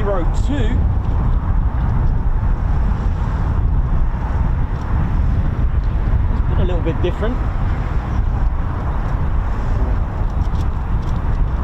Again, the actual base itself, the actual station, shares its sort of timeline with RAF Marham with regards to it being a Royal Flying Corps station. Again, the Royal Air Force established on the 1st of April 1918, so the base here was pre-Royal Air Force. It was actually established as the Royal Flying Corps Aerodrome, and that was in 1916, and it was really a training station for student pilots, including members of the US Army as well, that they were taught to fly a variety of biplanes during that time period.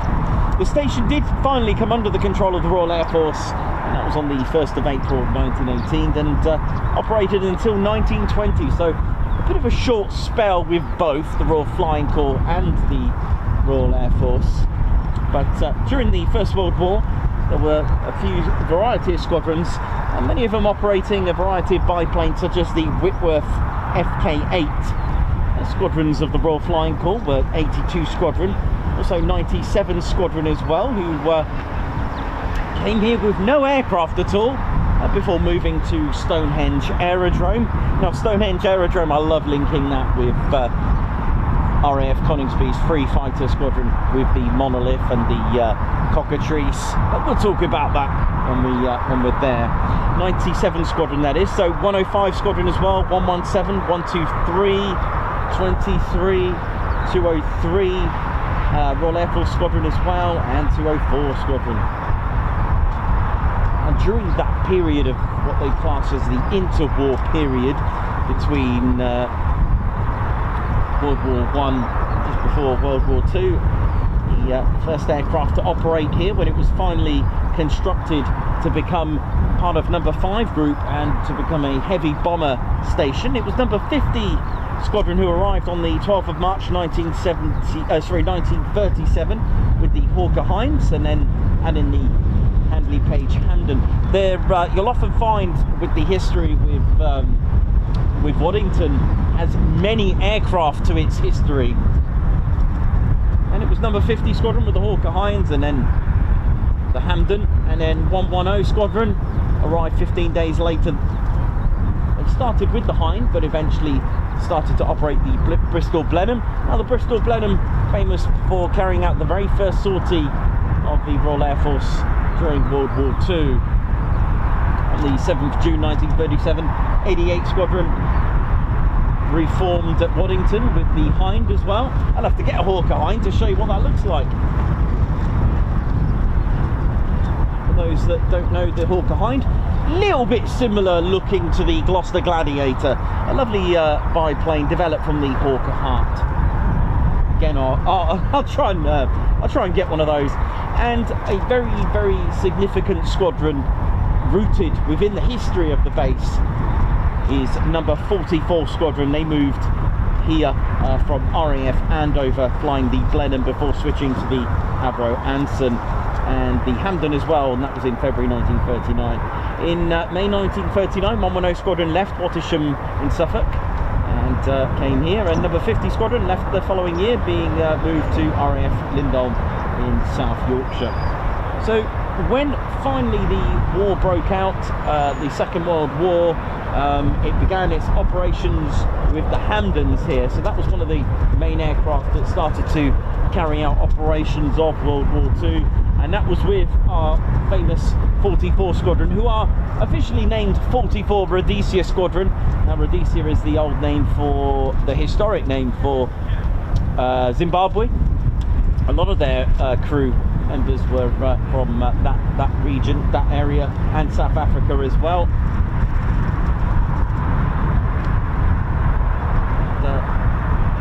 Waddington squadrons were also involved during the critical stages as well of the late summer and early autumn of 1940. They were attacking barges and channel ports. There were lots of squadrons here, and in 1940 it became the first station to receive the Avro Manchester. And you've heard me say about the Avro Manchester as well. I think, do you know what? I think it was 207 Squadron that may have been the very first squadron to operate the Avro Manchester. Now, I feel sorry for the Manchester, like I've always said this before. Now, I had a little bit of, I was looking back into my history books. Now, obviously Roy Chadwick and the crew at Avro were developing to the requirements of the Air Ministry to develop a twin-engine bomber to specific requirements. And you know what? It's not far out. Is that one for us? It's not far out looking to the Avro Lancaster that we have. Now, I'm going to just tell you really quickly that the Avro Manchester was kind of forced into production, forced into combat. It wasn't quite ready, and it looks like a twin-engine Lancaster, but with the exception of the Mark 1. I'm trying to get a die-cast model or a second-hand pre-made model, and it had a third tail, and it had the H-tail twin-fin configuration, but also had the back end of what looked like a Vickers Wellington as well. So it actually had 3 fins. So it had a traditional stabilizer with the twin fin, and obviously the 2 Rolls-Royce Vulture engines. Now, although they were rated at 1700 horsepower, I think it was struggling. It was very underpowered, and the pressure was on. And you know, the Mark 1A, they scrapped the stabilizer that was here, so it just literally looked like the back end of the Lancaster that we know of.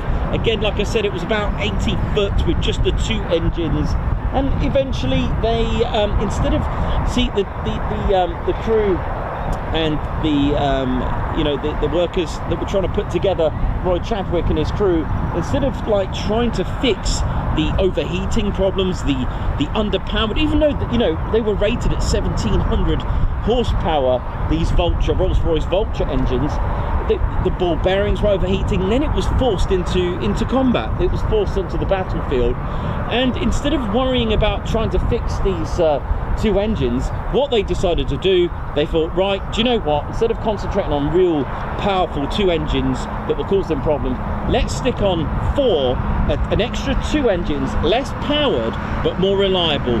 And what he did, he added, I think it was an extra 10 feet either side, I think it was, and stuck on the Rolls-Royce Merlin 20 engines and come up with this beauty, the Avro Lancaster. Ladies, gents and teddy bears, it was an aircraft, the most successful heavy bomber of the Royal Air Force, and you know what, it hardly needed any tweaking in that respect, as much as we talk about the Avro Manchester. But nevertheless, the Avro Manchester served here, and I have heard or read stories that that some of the squadrons actually didn't use their Avro Manchester. They actually used the Hamdens instead, like such as the likes of 106 Squadron and 97 Squadron at Coningsby at that time.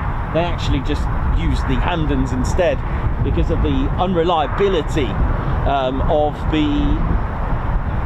the Avro Manchester. It was a bit of a shame. It's always sad to read about it, and even the name itself, it was developed into a Avro Manchester Mark III, the Lancaster, but they got rid of the name and just called it, I think as a production number, it was called the Avro 683, until eventually a prototype was being flown in 1941, I think it was, with serial number BT, Bravo Tango 308.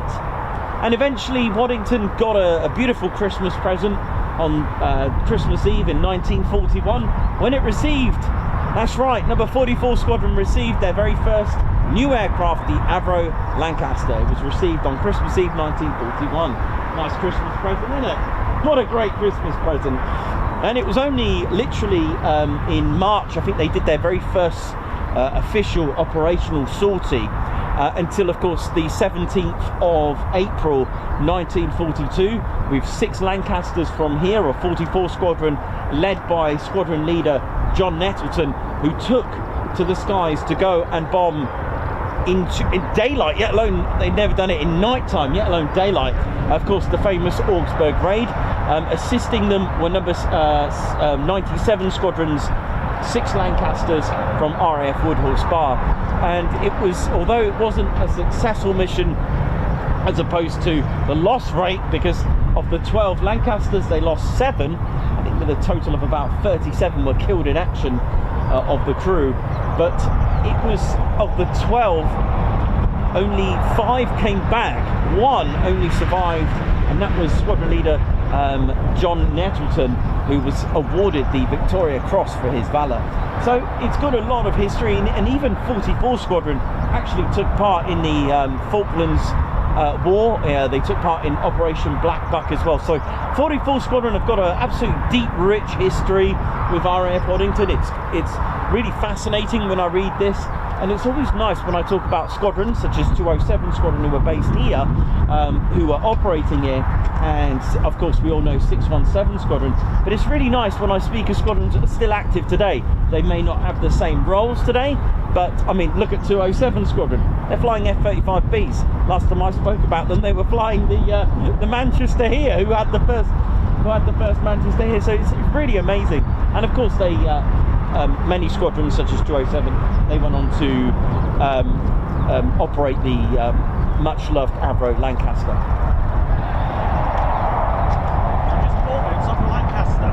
my goodness me. It's the Fishpond radar, H2S, yeah. Is it the H2S? Yeah, well, it's the bit that looked down. It sat next to the radio operator and it looked under the You aircraft. just bought that? Yeah, to spot the bombers. Man, From the shop in Lincoln. Really? Yeah, it's sitting on his shelf. oh my word. Yeah. Oh, I know the one. Yeah, just up the bottom of Steve I know Hill. that it's got loads of aircraft Yeah. up. Wow. Because my dad fitted them in the Air Force, and I spotted it and I googled it and thought, what is this? And it's like, and it's called Fishpond. Yeah. Are you able to put that? Can I get a shot of that? Are you all right? Yeah. Can you put that on that line there, and I'll just, mate. So that's the Fishpond H2S. Yeah, the H2S was a ground standard radar, wasn't it? Yes, that's And right. this operated off Pathfinders the used same that. thing, yeah. This operated off the same spinning radar. Wow. When it looked down, Right. so they could spot the hangars, but they always attack the underneath. Right, I'm going to get a shot of that if you don't mind. Oh man, we've got a part of a Lancaster, so you may have heard in the background. Where is it? Oh, here we go. Look at this. So the H2S. Look at this. Isn't that just amazing? Wow. Thank you very much, sir, for that. Thank you. And we were just talking about the Lancaster, and that is a right travel back in time piece of history. Thank you. That is absolutely incredible.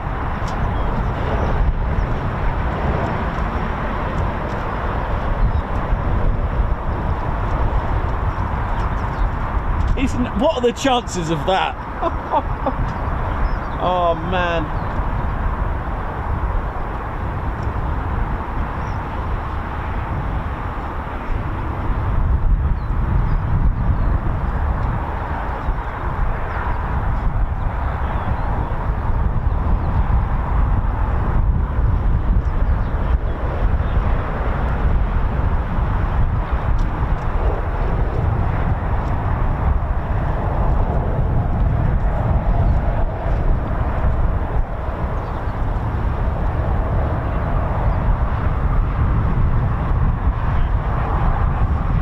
Wow, that was fascinating stuff. So just a quick recap then, as they moved on to, so we've left, so what we are, 1942.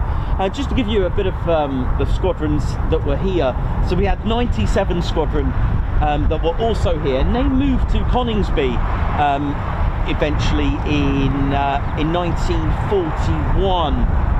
Joining 106 Squadron, if you remember when we talk about the history. So they joined Coningsby's 106 Squadron 97. That was on the 10th of March 1941. Also the Greenbacks that are known today, famously, number 9 Squadron. I've actually interestingly, 9 Squadron. Hang on, I've got their Lancaster here. So these are number 9 Squadron markings, Whiskey Sierra. And for those that are quite regulars at Lossiemouth, would see Whiskey Sierra sometimes next to the green bat on the tail with the red WS, Whiskey Sierra. Amazing. How cool is that, eh? Also based here was just quickly, 9 Squadron here, we're also flying the Wellington bomber as well, which I've got, but it's a bit windy at the moment to go and have all the scale models up here. I'm a bit reluctant to have all the kit up here, sadly. 142 Squadron as well. They had the Fairy Battle. They actually moved to RAF Binbrook. 207 Squadron, as we mentioned, they reformed at Waddington, and that was in 1940. In November, with the Manchester adding the Hampden for a month in July 1941. The squadron moved to RAF Bottisford, and that was on the 17th of November 1941. 207 Squadron are the operational conversion unit at RAF Marham, and training the latest and greatest crew on the F-35B. How cool is that? And if you go to Marham Aviation Heritage Centre, you'll be able to put on some goggles and actually fly with 207 Squadron on a bombing raid with the virtual reality. Absolutely amazing. So 420 Squadron, they formed here. They were a Royal Canadian Air Force as well. They too operated the Hampden before moving to RAF Skipton on Smale in North Yorkshire. 463 Squadron of the Royal Australian Air Force, they formed here at Waddington. They flew Lancasters as well. 467 Squadron Royal Australian Air Force, they were also present, and of course 617 Dam Busters, they were present between the 17th of June 1945 and until the 19th of January 1946 with the Lancaster Mark 7 FE before moving to Pakistan at RAF Digri. Now, I haven't got... Now then, I know what you're thinking. I haven't got the... Hang on, let me show you it. I've got a 617 Squadron Lancaster here. Now, I know what you're going to say, right? Here we go. So I've got a this is a 617 Squadron Lancaster. Now I know what you're going to say for those that know the 617's Lancaster markings. I know. Where? Hang on, I'm just having a look because it's quite hard. What's going on here? Everyone's got their cameras out. Yep, I know it's meant to be AJ. I know Alpha Juliet. I know. However, 617 Squadron also operated the giant 22,000 pounder, the Grand Slam bomb. Okay, now when 617 Squadron were operating, I think they were, I think 32 Lancasters were converted to operate the Grand Slam bomb, all right, because it was so heavy that one, they had to do some weight reduction. They got rid of so many things. Even the loading bay doors were removed. The top turret, just like the 617 Dam Busters AJ Squadron coded Lancasters, that was removed. And the Grand Slam, when they were using the when they were operating their Grand Slam, those Lancasters of 617 Squadron featured Yankee Zulu. There you go. But you couldn't fly it like a normal Lancaster. You couldn't start banking. Oh, you couldn't start banking, you know, quite responsively. Maneuvers had to be done carefully and stuff. Right, hang on a minute. What's going on here?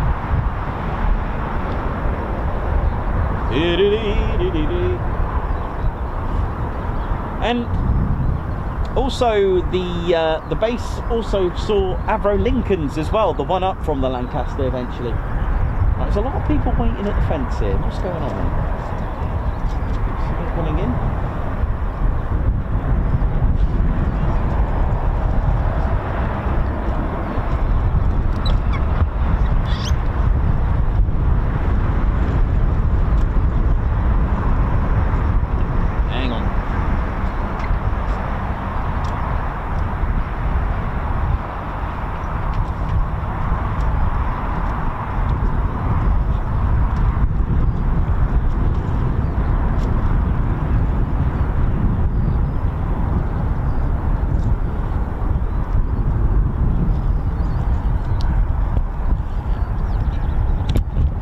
I'm doing what everyone else is doing. Everyone's pointing their cameras down there. What's going on? What's happening here now?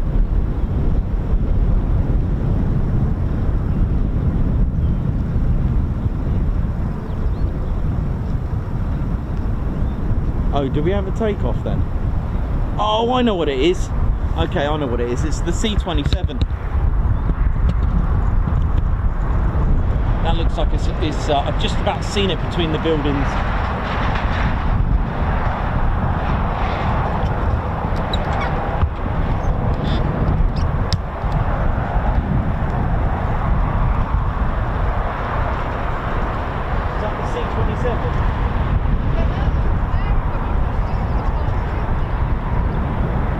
Oh yeah, I see him. Yeah, I got him.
They've been having fun, the French Air Force there now.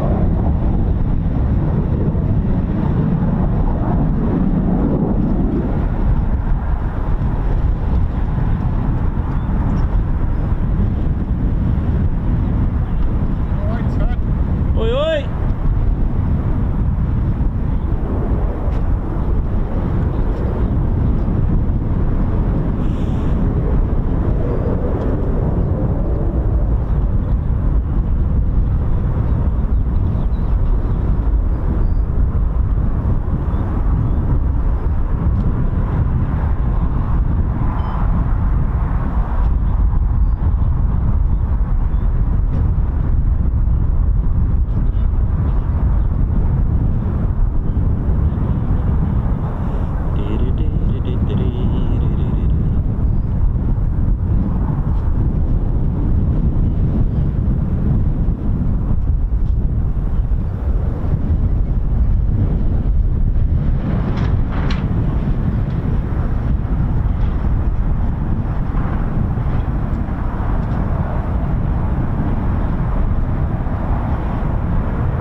All of them back. Just get a few shots of them just taxiing back.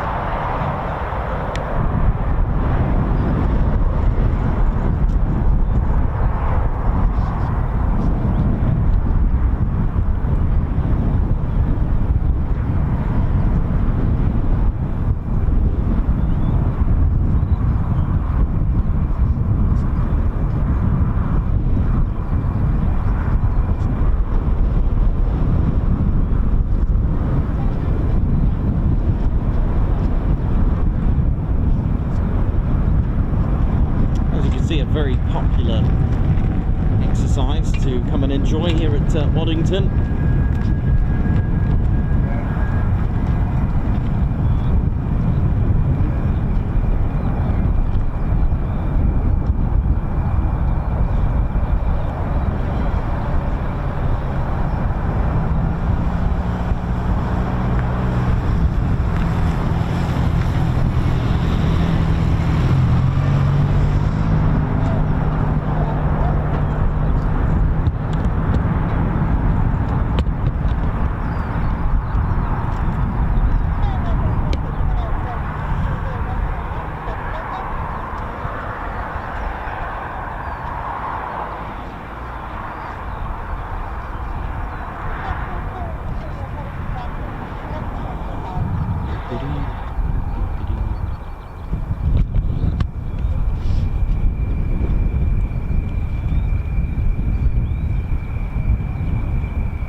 Spartan.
F-15 Spartan. Just looks like a smaller twin-engine C-130, really, doesn't it?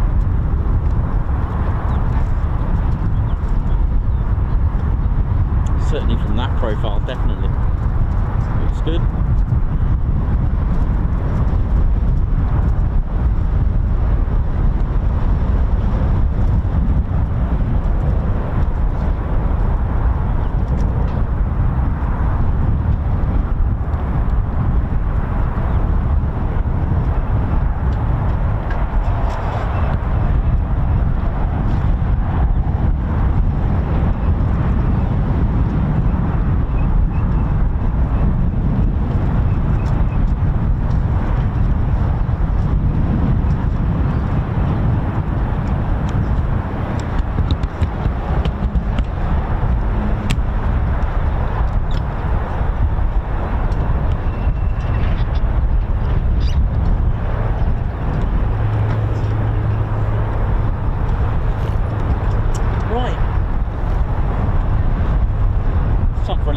Ladies, gents and teddy bears, I'll be right back. My name's Nikos, cameraman and commentator. How are we doing? It is, I probably look absolutely frozen, don't I? Oh man, how we doing? Hope we're all good. Oh goodness me, it is absolutely vile. Look at the hair, that's how bad it is. Frozen off.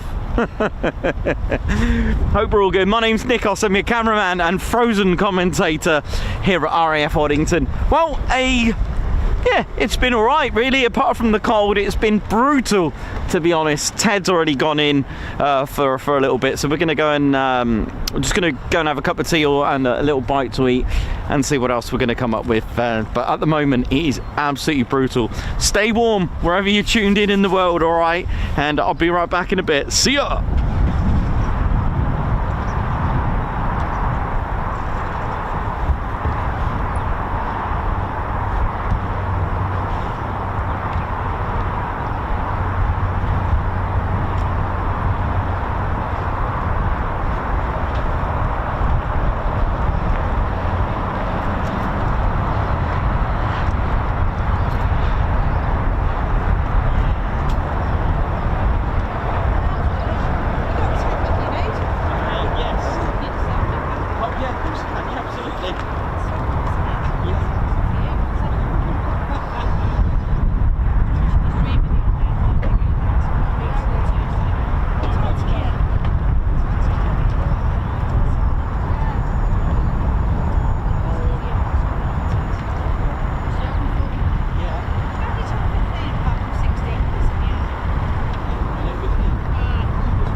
Oh dear, right, time for a cup of tea. Let's have a cup of tea.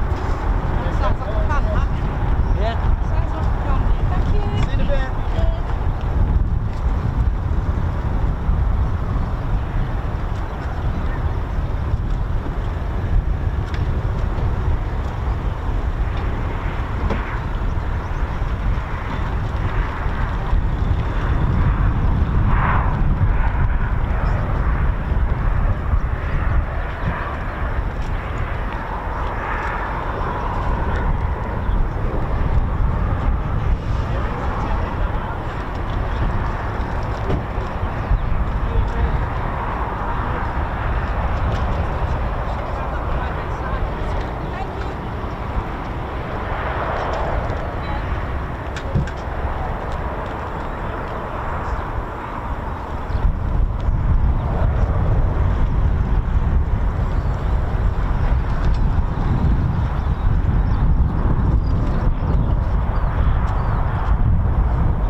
Oh, that's good.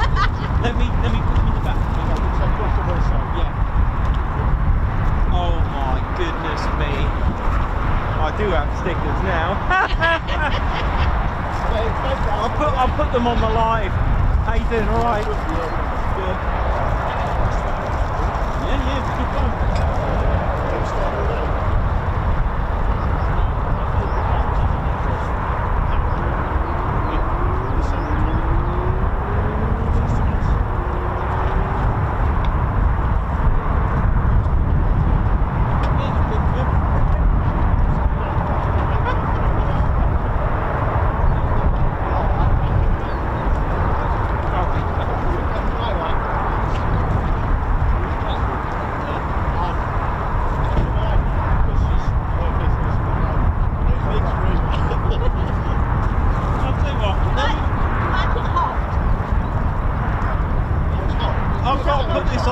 Right now, hang on.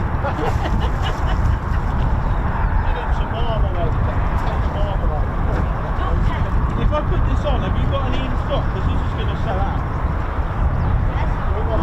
Not with that label, but I can do so. That's not a problem. Right.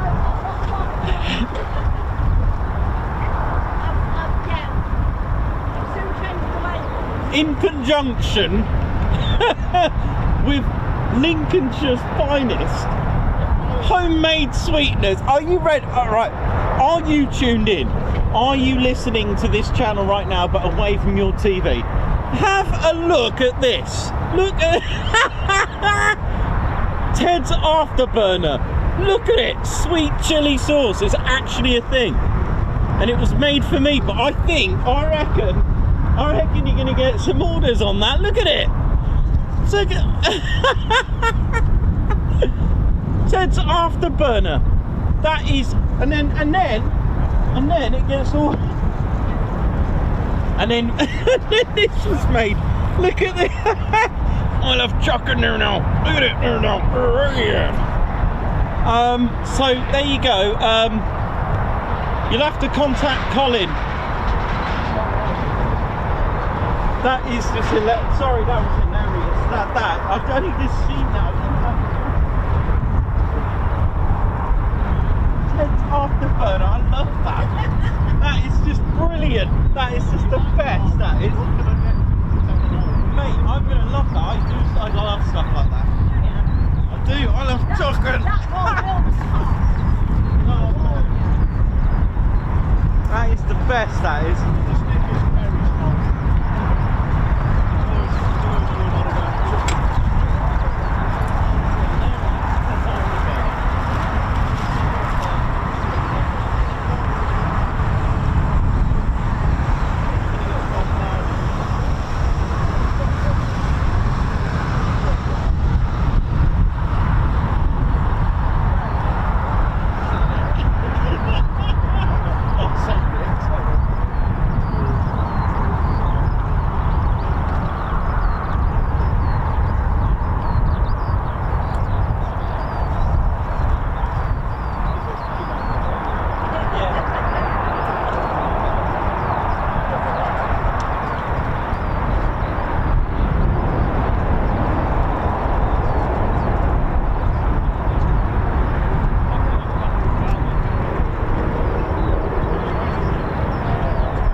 Sorry, were you about to do some stunts for us? Just have a good day, mate, yeah? See you later, man.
Yeah, I think we need rain power here. Like that yesterday, was you here? No, I took a day off for that. No. I take it you've seen that video somewhere. Took a Rafale going in rain. Taking off. No, I haven't seen that. No, it was rain. It really was rain. Looks like a river rather than a... I see it back out our window. The next thing we're about hailstones. Yeah, I heard that.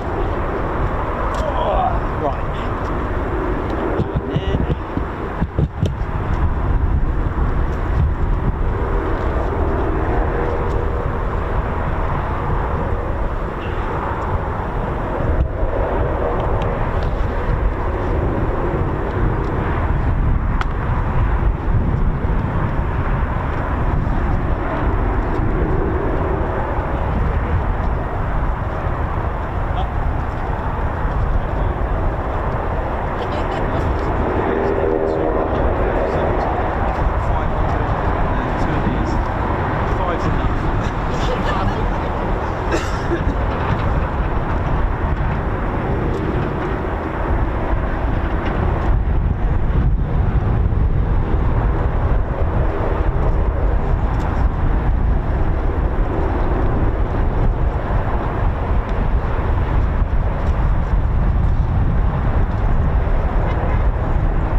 and teddy bears dropping by.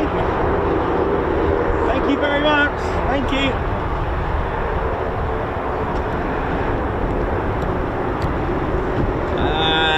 Ladies, gents and teddy bears, let me just park up. Excuse me, yes. You will take my 109. Be careful with that. Yes, I'm from Germany. How are you? My name is Jens, and I am enjoying the views. It's very cold here. I don't know how you people survive here in this country. It's very cold. No worries. Yes. My good friend Wingy. I take that as a compliment. Yes, someone thought I was Wingy. No worries. Yes, this is my I like the flying style with my 109. Yes, look at this. Beautiful engineering. Yes, you can take it with you anywhere you want. 109 is comfortable. Yes, it's very good. Ah, see, 109 brings sunshine. Hey, you must come. You must follow me.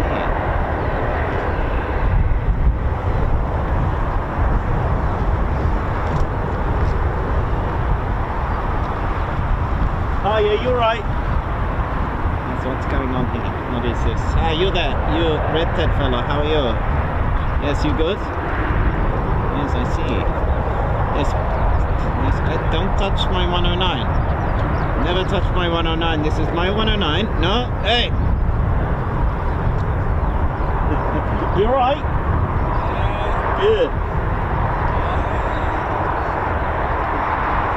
Hey, how you doing there, Jens? Oh, that's a lovely bit of kit. It is. You see, you are a person with style. You're a good bear.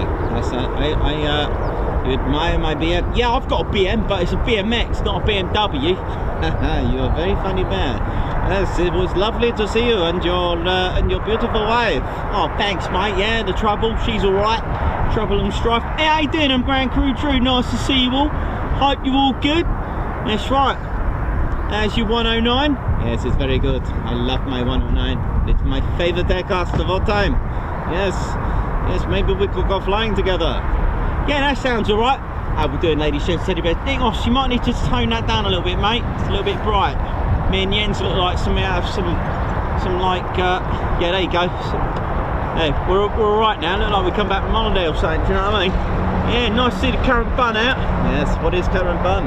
The sun, Jens, the sun. Ah, yes, lingo from you there. Right, listen, you must follow me. We must go and fly this 109. Come, Sean. Yeah, why not? Sounds good. Hope you've all hit that like button, ladies, gents, teddy bears. Grand Crew Drew at your service. Whether you're watching it on the wobbly jelly, your dog and bone, or your lamb chop, don't forget to support the channel. See ya. This way. Oh yeah. See ya.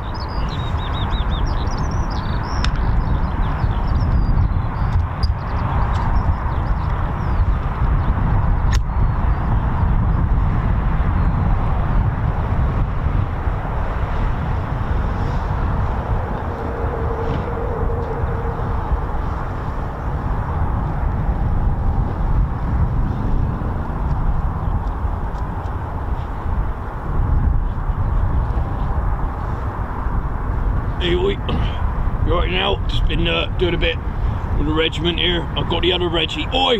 Special move, Reggie. Forward backpack kick. Anyway, alright, Reggie? Yeah, I'm alright here. Special move, Reggie. What's going on here now? Yeah, well, you know, we've just got to do our perimeter checks. It's a bit warm, innit? Goodness me, I might have to get me shorts on. You look like you have got your shorts on, Reggie. Oh, yeah. Yeah, it's all good. What we having there? What we doing? Well, we've got to do all these perimeter checks. I think they need a bit of help in this car park. Yeah, we're going to have to sort them out, and yeah, got to do perimeter checks. We've got to go over there, check that perimeter. We've got to go over there, and then back down there, back down to the west over there, finish up, and meet up at 1500 hours. Alright, that sounds good there now. Yep, I think we'll be alright today, mate. Yeah, and then after that, what should we do? Go and get some chucking. Oh yeah, chucking. I know. Oh, I went to this place the other day, and he started singing. What do you mean, who started singing? Well, I went to this kebab shop last night, right? It's quite nice, it's alright if KFC's shut and all that there now. And then the guy was like, I got no chicken. You what? No chicken? Yeah. No, there's no chicken. No chicken, no reason to fry. Can put it in a kebab, no reason to fly high. That's right, it's got to go right in the tummy of a regiment. That's right, that's what we do. Regiment, you know, you see all this stuff around here, we look after it. We do look after it, Reggie. It's because we're both Reggie. I know, Reggie. Real special move, Reggie. I know. What's this new move?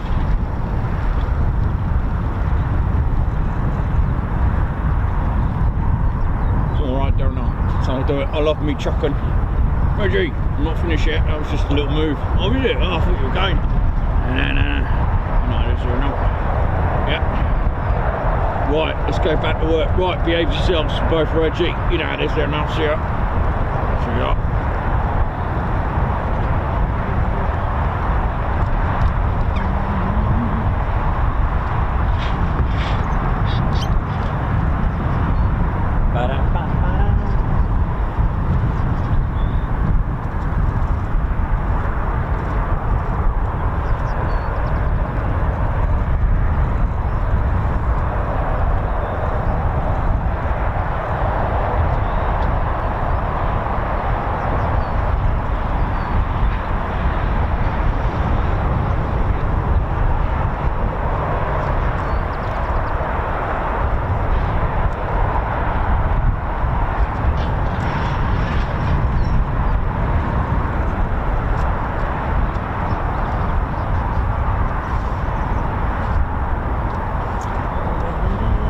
Lady Sheds Teddy Bears, we are away from Tuesday. We've got a little show for you on Tuesday, as you may have heard. So yeah, we'll do a couple of hours on Tuesday for you. And yeah, so how are we doing, Lady Sheds and Teddy Bears? A little bit different today. Do you know what? I'll be honest with you, it's been a little bit challenging. Really has been pretty challenging. One, they're using 02. Not bad.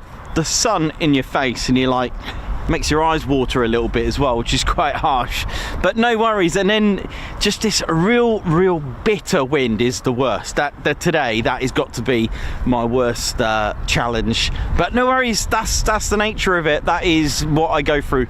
It's not easy. I don't do things because they're easy.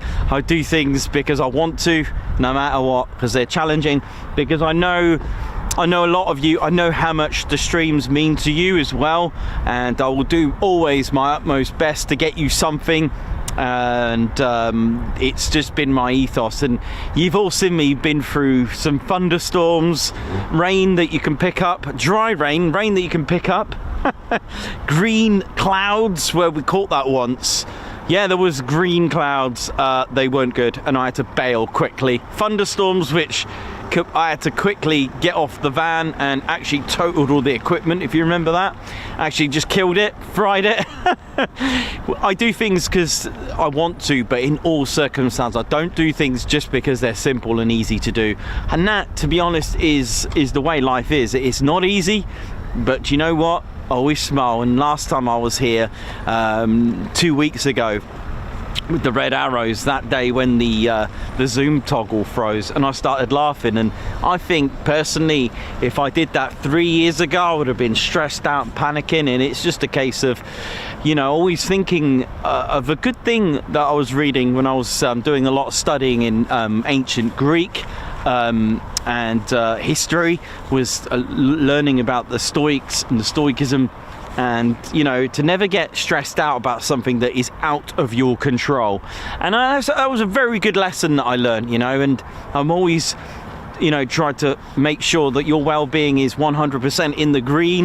You know, if you those that are on Discord know that my little chart, my little color chart system, you know, it's there is stay in the green. Ted and I are trying to promote stay in the green, which is our green color code or heart. You know, staying in the green means you're good. If you've got that slight sort of greeny yellow, that's you know, you're not quite there. And if you go to, you know, yellow, it means there's something not quite right. And if it goes to like that amber, then you need to speak to someone. And if it goes in the red, you really, you know, go and get, you know, go and see someone, you know, go and talk to someone. Even if you know, a set of ears goes a long way. You know, sometimes people think you get in that trap where you feel that they're not going to listen to you. But do you know what? Just speaking to them is a real good mindset, and I've always tried to get that zone in and plug it to you, just to, you know, just to make you feel good that it's okay not to be okay, because there's so many things in life that, you know, you just, all you got to do is turn on the news and it's like, you know, it's enough to make you just go in the red.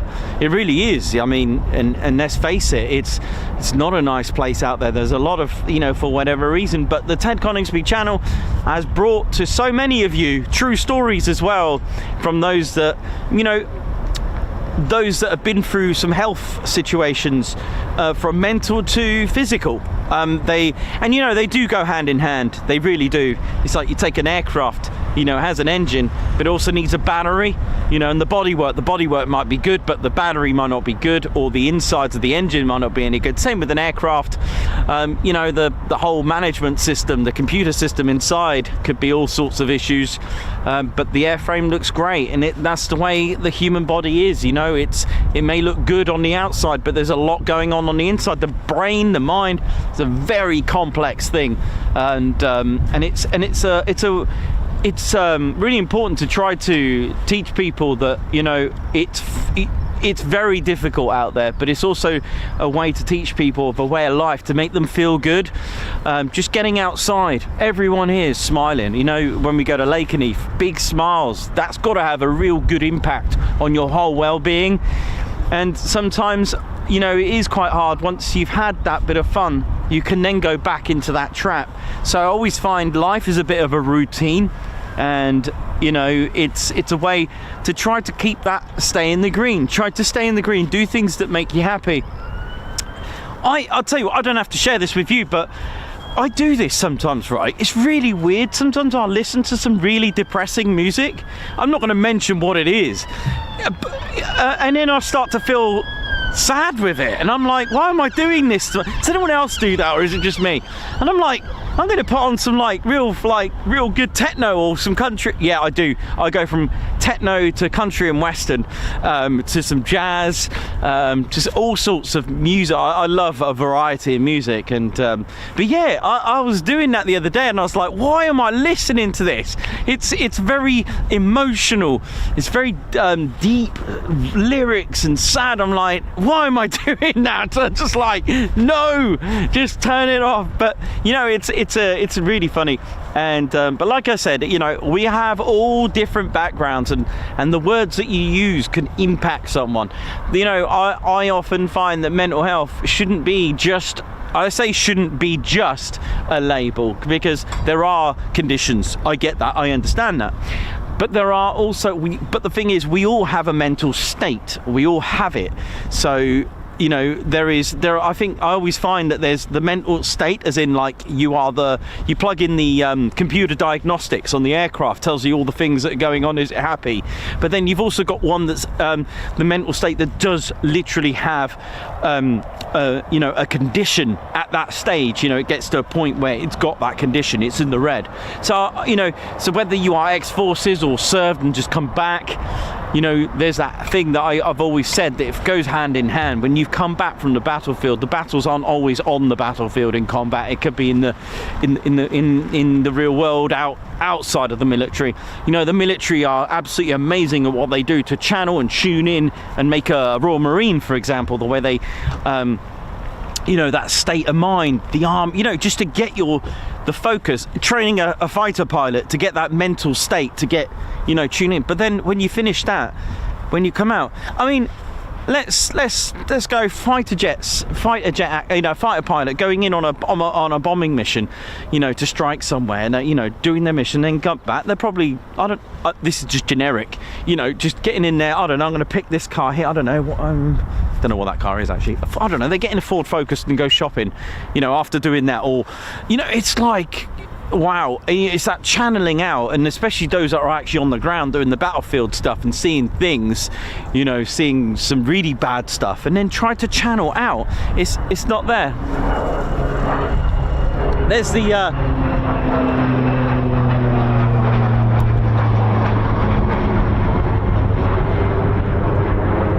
try to channel out. It's very difficult.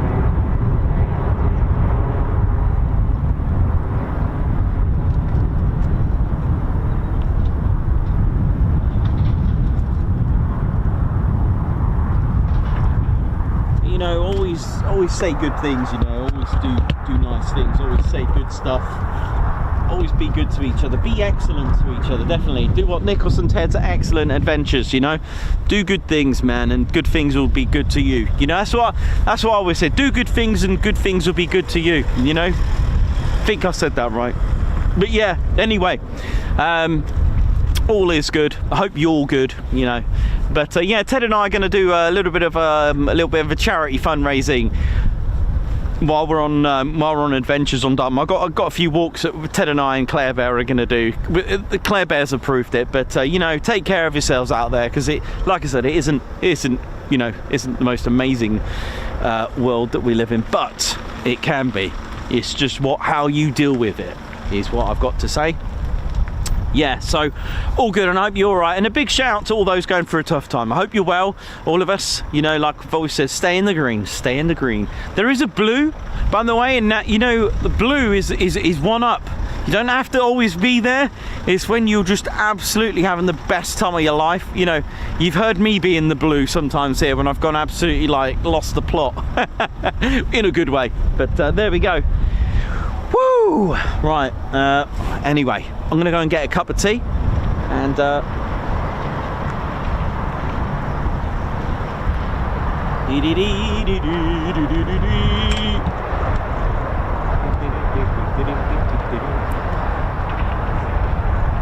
all about having a good time.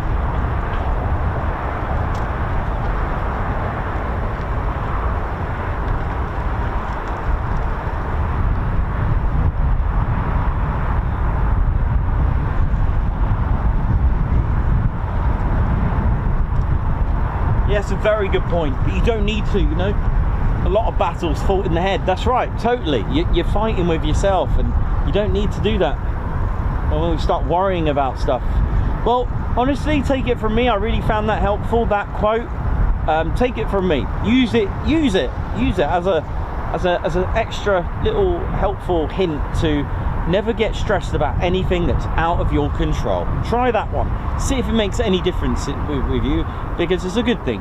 And I too, for one, you know, things are going wrong, you know, and I was like laughing about it because it's all I had left. Good old laughter, the best thing there. Right, I'm just going to go and grab a cutty.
Teddy Bears. Hope we're all good. Just gonna, what the plan is for today, we're just gonna hopefully get these departures done a bit earlier than last time, because it's absolutely freezing. Hopefully they are not as late as last time. I can't remember the time it was last time. It was close to 4 o'clock, I think it was, wasn't it? But nevertheless, we'll ride it out. It's just such a shame that the well, you never know, the wind might change direction, but it doesn't look like it today. It looks like it's going to be just as it is right now. So all is good though. Never mind. Never mind. It is what it is. In fact, even if it just calms down a little bit, I'll take that. It's nice with the sun out. It's quite nice. So yeah, that's the plan. What we're going to do, we're going to catch the departures, and then we'll call it a day, because it is really nasty today. But no worries, we're still going, we're still riding, still having a good time.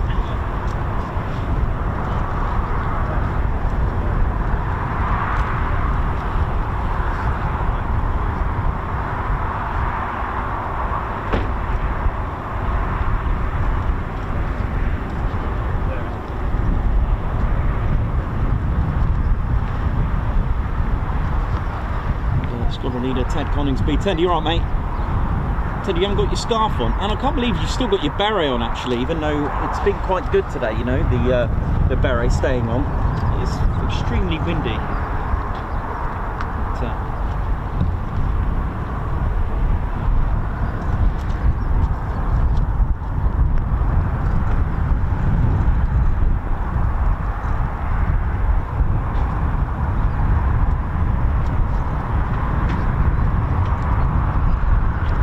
Fitzgerald, how you doing? Hope you're good, man.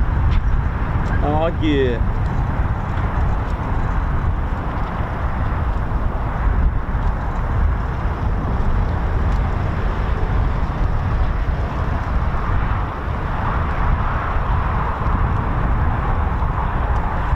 High five, Margot Baxter. Thank you for gifting a Ted Coningsby membership. Guards March. Thank you very much. Chris White, cups of tea and some scran for Nikos and Ted. Thank you very much. Thanks, Chris. That's Chris White. Thank you very much for the super chat. Much appreciated. Thank you all so much. Lucas Rouse, hope I pronounced that right. Guards March, thank you very much. It's Lucas. And Wee Stevie Boy, high five. Guards March, thank you for gifting a Ted Coningsby membership. Guards March. And another high five, Guards March. Thank you for gifting a Ted Coningsby membership again. Wee Stevie Boy, thank you very much. Ginger Bailey, how you doing? Guards March, thank you very much. Thank you for the super chat. Wee Stevie Boy, high five and a Guards March, man. Thank you very much. And oh wow, look at this. Oh, my goodness me. Thank you very much, everyone. So, fist pump. Margot Baxter, thank you very much for gifting 10 Ted Coningsby memberships. Guards March, a fist pump, and a beat from the horn of the lorry there now. Thank you very much. Wee Stevie Boy as well, man. Guards March, high five there. Thank you for gifting 5 Ted Coningsby memberships. That's incredible. And Margot Baxter as well, thank you very much for the super sticker. Wee Stevie Boy, Guards March, thank you for the super sticker. And another super sticker. Thank you very much, Guards March, thank you. Wee Stevie Boy, thank you very much. Have a fist pump for that one. And a Guards March for gifting a another Ted Coningsby membership. Thank you very much. And Chris Austin, Nikos, you make this show what it is. The education, streams and the fun. We all thank you. And thank you very much, Chris. Guards March, that's Chris Austin. Avro Al celebrating 23 months membership, nearly 2 years. Wow, enjoy your holiday, Nikos. Thank you very much, man. Thank you. Oh, he's off. Ted, you alright, mate? Yeah, it's a bit cold for the Teddy. You alright, Ted? Hey man, how you doing? Alright? You alright? It's freezing. It's absolutely free. I thought I could hear myself. Yeah, you good? You watching it now? Good, good, good, nice.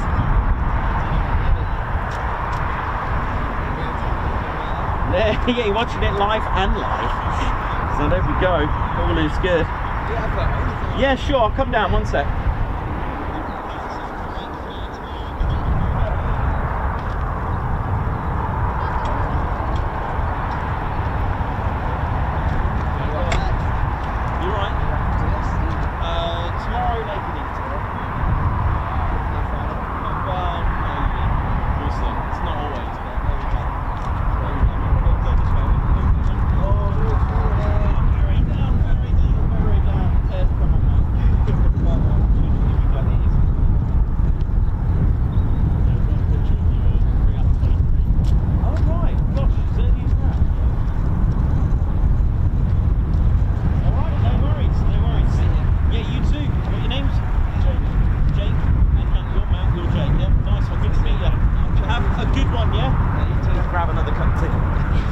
Have a good one. See ya.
So I just realised that we didn't quite finish all the history. I think we left it at the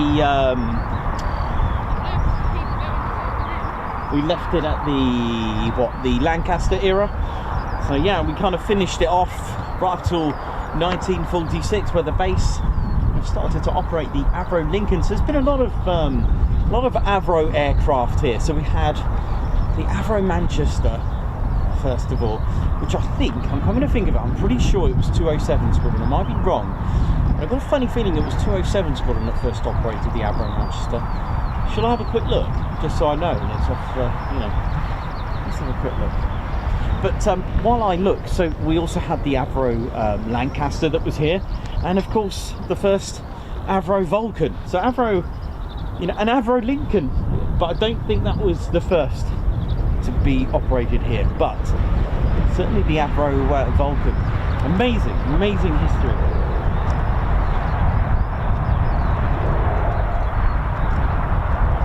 Just gonna have a look who the first squadron was to operate it. I'll tell you what, totally forgot, but Avro 679 that was allocated at as the number, and the Lancaster was Avro 683 if I remember correctly. Let's have a quick look then. Let's have a quick look. Oh yeah, you alright? How's it going? No personal item to tell Ted, look. Hiya, you alright? Oi oi! You alright? Oh good, we'll keep going, keep watching. Take care. See you in a bit. I'm just going to have a... Yeah, it was 207 Squadron. In November 1940, the Manchester officially entered service with the newly formed 207 Squadron. So that would have been here then. Amazing. So there you go. Learned something straight away. So not only did 207 Squadron form here, but they formed with the Avro Manchester. How good is that?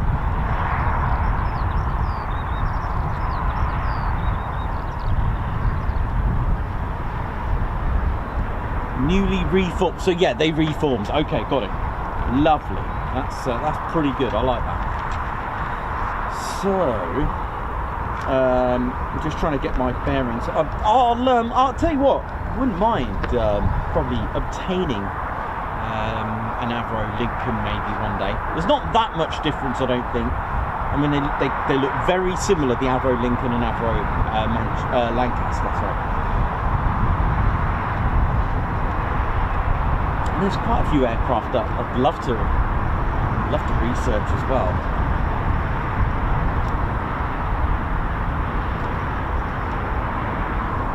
So many aircraft.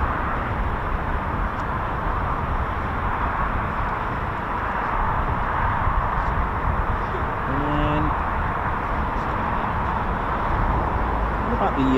what about the Avro York? I don't remember the Avro York. Well, that derived from the Lancaster, didn't it? Pretty cool. Amazing.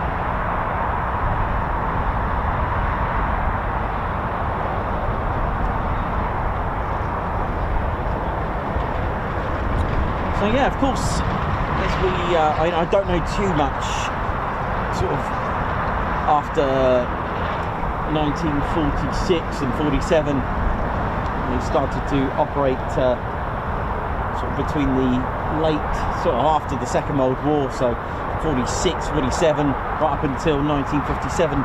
That bit, I've got a little bit of the grey area where I've got to fill in, but RAF Waddington did have the Avro Lincoln based here. But during the Cold War, number 83 Squadron became the first RAF squadron to receive the Vulcan bomber. Oh yeah. Now, for those that don't know the Vulcan bomber, well, it's like you can't forget its distinctive, beautiful shape. It was a Cold War, part of the V bombers, which I've got one here to show you. In fact, the serial number of the one I've got actually not only served, actually took part in Operation Black Buck, but it actually is the Gate Guardian here, which is pretty impressive with its gorgeous delta wing, jet-powered, non-afterburner. And it was fantastic. I think this one might have had the Olympus 301 engine, so I'm just going to have a quick look with that. But number 83 Squadron was the first to receive it. And of course, I know you're all dying to see another of my famous models on the show, which are coming up.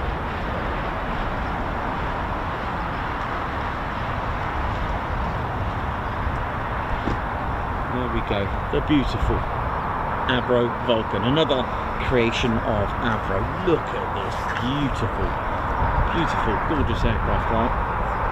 I mean, it is an icon of Britain, and the only operational history that it has is at the Falklands War. An amazing aircraft, and it was Waddington squadrons actually took part. Had a crew of 5. Length was 97 feet and 1 inch. That's 29.59 meters. Wingspan a hefty. But actually, do you know what? I was just thinking about that. It's a 99 foot 5 inch wingspan. That's 30.30 meters. That would fit in a good old World War II hangar. And you know, it did start to be developed as early as that. You know. Which it looks quite similar inside a Lancaster, some of the controls inside, which is very interesting. But powered by the 4 Bristol Olympus engines. Oh yeah, the 101s and Mark 102s as well. Twin spool turbojets, 11 pounds of thrust each. Had a max speed of 646 miles per hour. That's 1,039 kilometers an hour. Max speed 0.96. Mach 0.96. So that's what it relates to.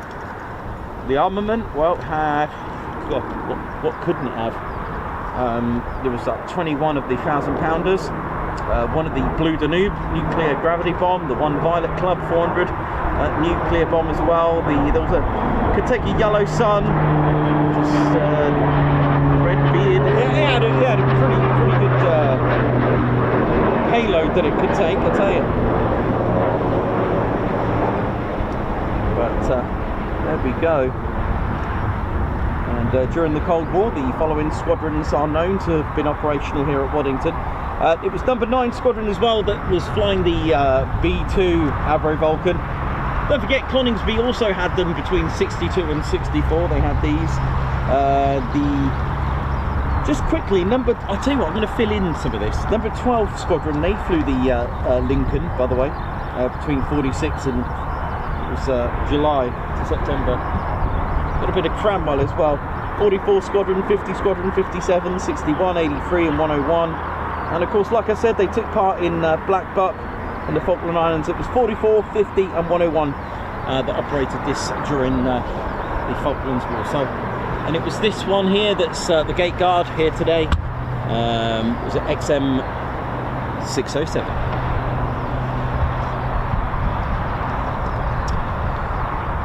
Right, a couple of aircraft in the circuit. I do apologise, but it's not as easy when they're using 102, you know.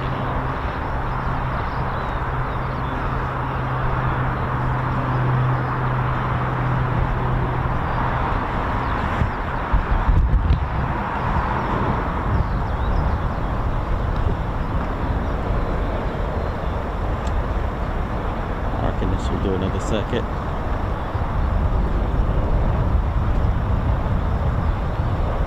Got a Embraer Phenom from RAF Cranwell.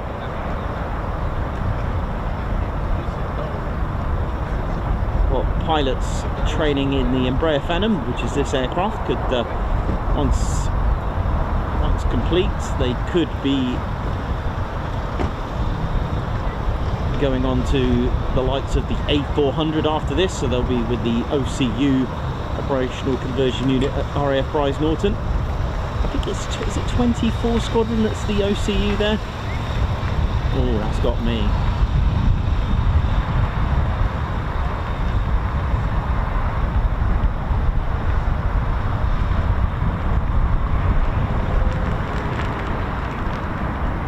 Look at those perfect lines. Can you see them? Those almost looks fake.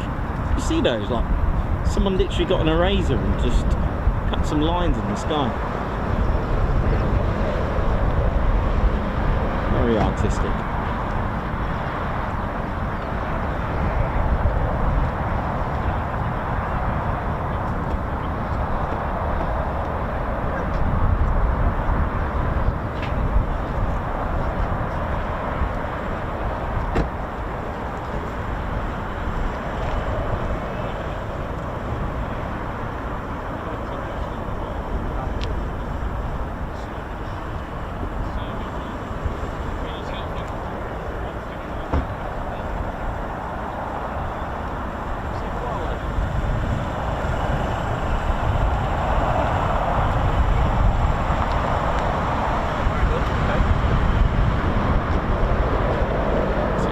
Touch and go from the Embraer Phenom.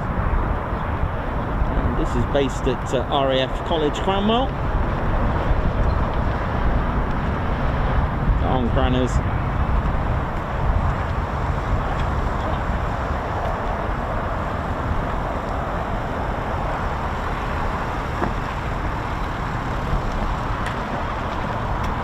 So the cockpit area is very similar to the likes of an A400.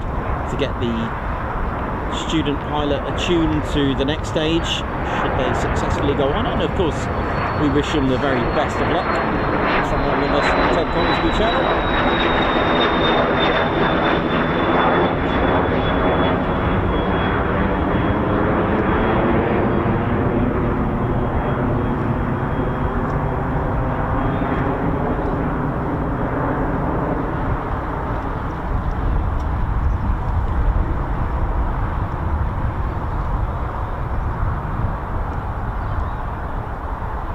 Sweet jet engine, that sweet jet's in this, isn't it?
these days. Thanks a lot, man. Oh, it's Ted's a bit scared of it at the moment because he's worried that it will freeze and turn into an ice block. Yeah, it has been so bitter, so Ted's got his Voss in the van, keeping it nice and at river temperature.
Turn.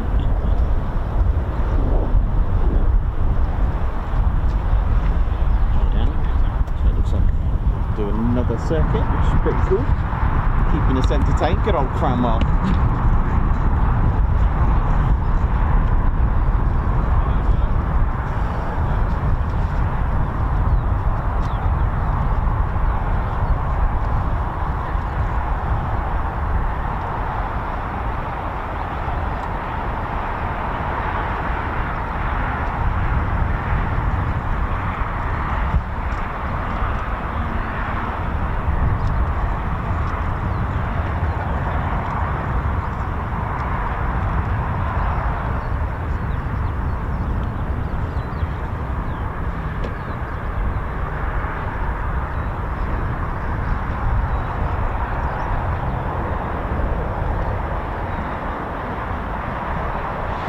Double checked, 24 Squadron is indeed the operational conversion unit for the Atlas and the C-17 at RAF Bryce Norton, so I got that bit right.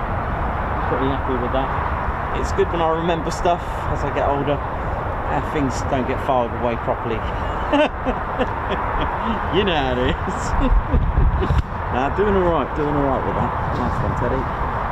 Ted's looking at me funny thinking, what are you going on about? Don't worry, Ted, it's fine. It's a human thing. I've just lost the Phenom. Oh, there we go.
So that's the Embraer Phenom doing circuits.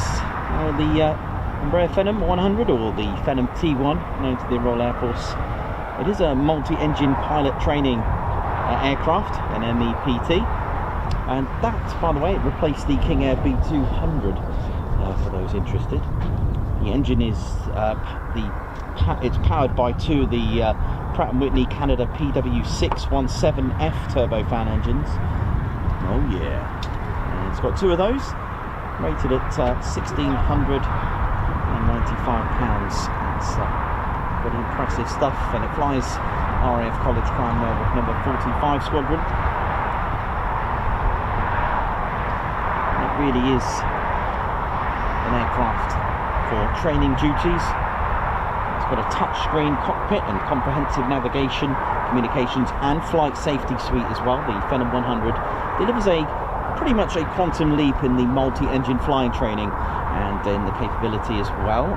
Is the cockpit layout, which is, like I mentioned earlier, far close to the frontline types, including the Atlas, onto which the students will progress. They'll end up going to number 24 Squadron, which is the operational conversion unit for the Atlas and the C-17s, based at RAF Bryce Norton.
This could be the pilot that will give us the wow factor at RAF Bryce Norton.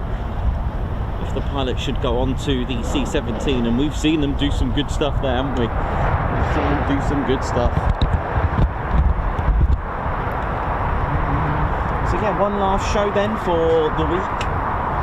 And for those that didn't quite catch it, so there is a stream. Of course, this is weather permitting.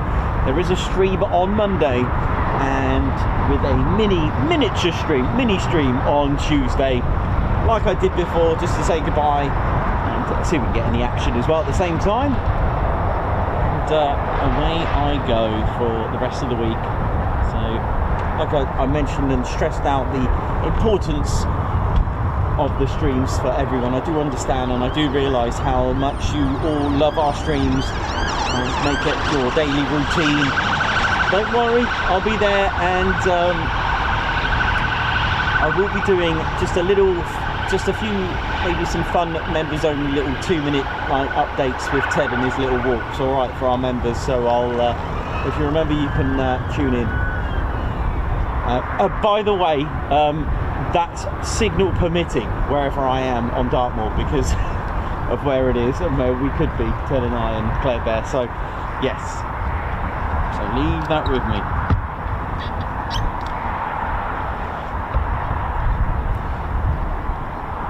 But it gives me time to just switch off as well, just recharge those batteries after that sort of end of year with the Ted party, Christmas, New Year, my birthday. The cold, really bitter, savage weather that I've had in the last 3 months has been pretty gruesome. So it's nice just to, I know what you're thinking, why is he not going to like the Caribbean or the Bahamas or Greece? And Dartmoor's my ideal holiday, that's why. I get agitated by a swimming pool. I couldn't do a swimming pool, you know, I couldn't do it, sadly. As much as I would love it, or even just chilling out by the beach, I'd just get so fidgety, I wouldn't be able to sit still. There we go. I don't know, maybe there are others like that. If you are, let me know. Where is your, I'll tell you what, where is your ideal holiday destination? Put it in the chats, and I'll be on the chats in just a sec. I'll just see this off quickly, and I'll be on the, where is your ideal holiday? Let us know. Maybe it is Tattershall Lakes for Coningsby. Maybe you're maybe that's your ideal holiday. Maybe the Mac Loop or the Bahamas.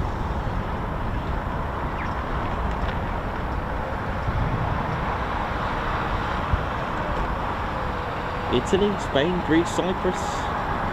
Over that, I don't know. Let me know.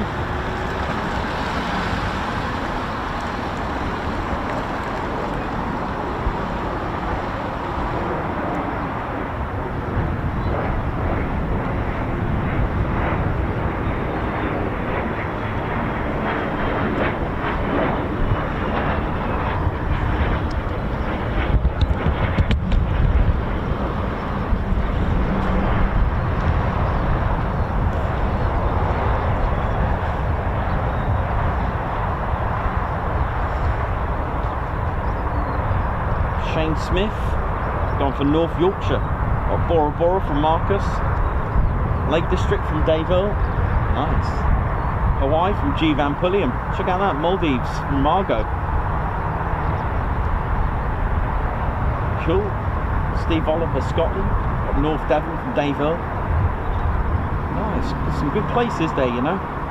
I've kind of gone a bit rogue on the chat here for a minute. I've kind of just gone in the middle, so I may not have seen yours. So got Lanzarote from Andy, got Jake, Thailand,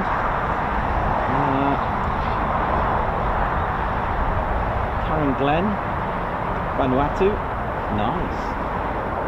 Johnny B, Devon O'Call, Andrew Harris, Lakes and Mountains in Austria. God, that sounds good.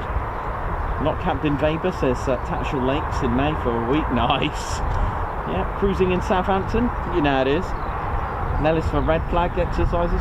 Got Western Supermare Hobbs from Wibbs. Nice. Isle of Arran, Scotland. And Daniel. Nice. Daniel Sewell. Nice. Christine Barnes, the Law Valley. Nice. Got Puerto Rico from Andrew C. Cambodia. Got Greece from Margot. Got Weymouth. Some lovely selections there, by the way. Can't read them all, but some great ones. Got the Bahamas. Nice.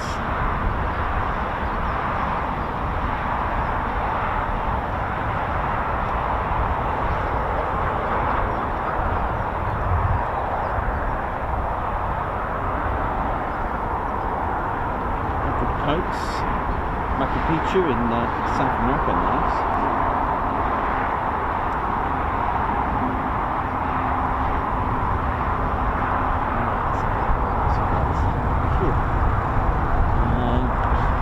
Sadly, no reds to just. Normally we have it fixed on the reds, don't we, by now? But no reds until I think they're coming back tomorrow.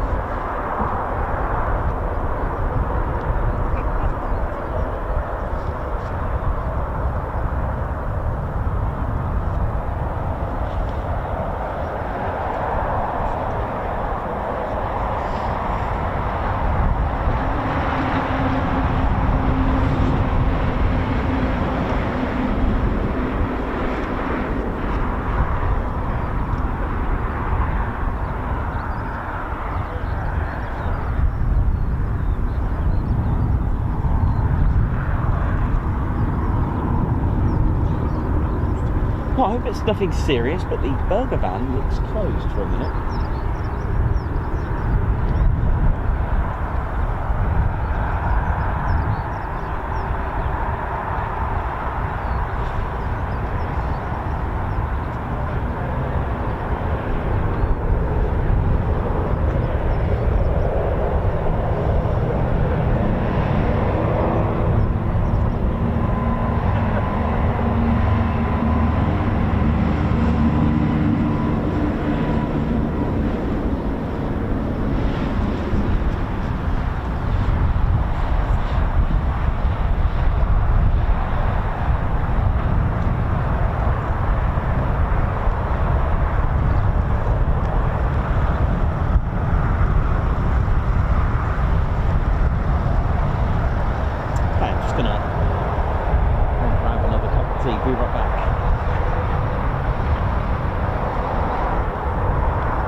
stay till 4, I reckon.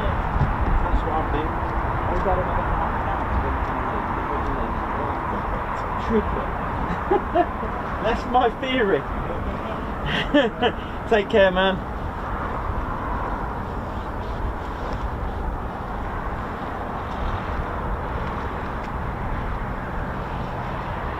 Oh, hi. I'm Captain Weber. How are you?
Doing, ladies and gents, steady vans, hope we're all good and well.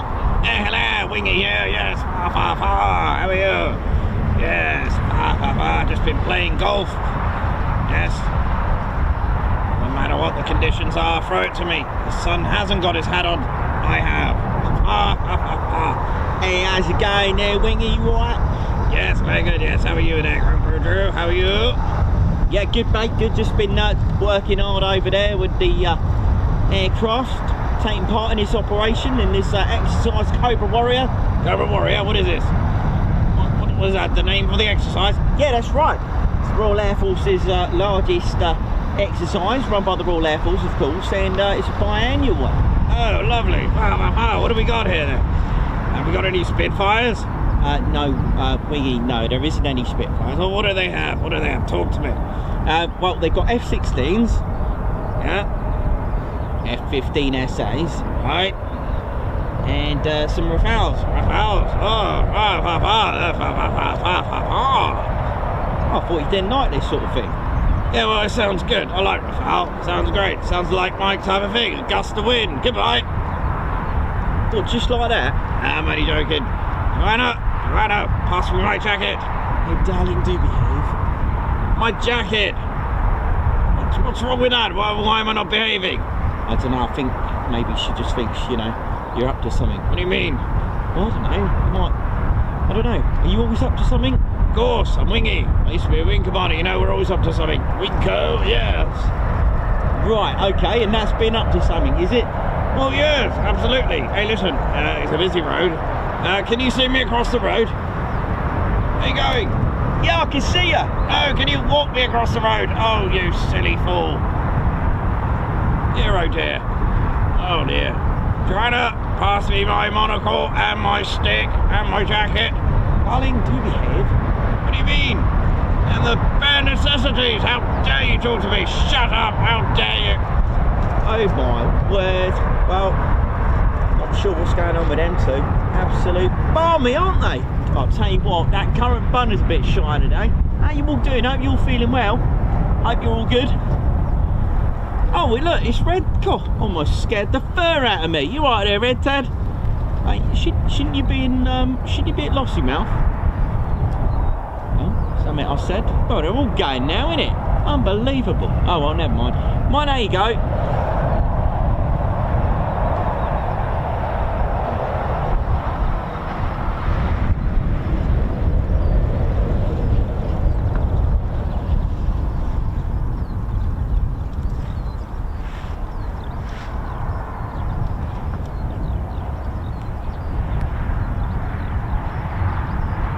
G'day. Can you tell me where the entrance is? Oh, well, thank you very much. My name's Ozzie, and I was just trying to find my friends, and I'm looking for my friend Andy. Have you seen him? No, okay. He said he'll meet me at the entrance, and well, it's just over there, is it? Okay, well, mine, there you go. Good day to you.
Who's that? What's going on here? Supposed to keep this car park secure. I've seen the Red Ted fella. Where is he? Oi! Who's that?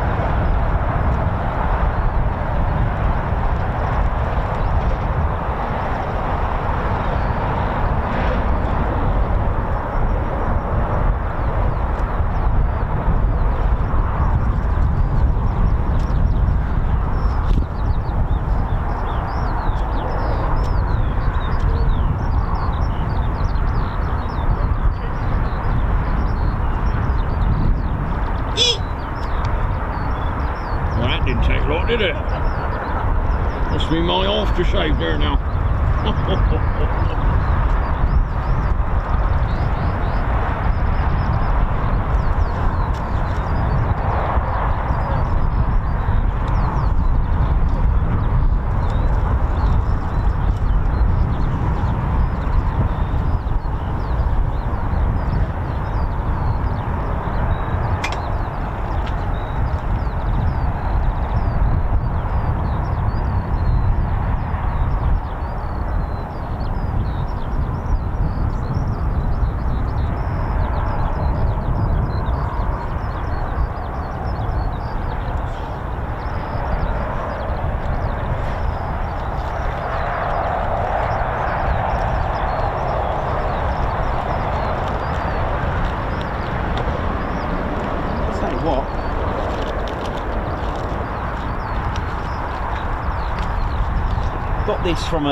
Got this from an antique store the other day. Actually, I've showed you it before, didn't I? Check that out, man. Look at that. And from the antique store, an RAF Waddington official badge, isn't it? Pretty cool, isn't it, man? Sure, pretty awesome, isn't it? And I'll tell you what else I got actually.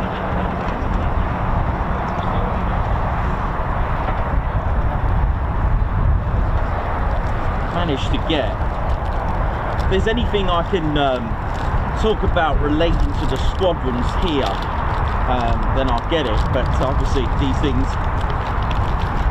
due to the nature of being antiques, I did manage to get, let's see if I can match this together there and there. I'm gonna try and do this without breaking stuff. So I've got, okay, so 9 Squadron, which are at Lossiemouth now, used to be based here, the Greenbats, and on the Lancaster that I've got, I'll zoom that out now. I've got the a 9 Squadron Lancaster actually. Look at this, Whiskey Sierra on the markings. Look at that, beautiful, isn't it? You see that all right? Yeah, there you go. How cool is that? And 9 Squadron used to serve here as well. Pretty cool. Collection is growing. I feel that one day there'll be a Ted Coningsby museum one day, so I'll have to sort that out.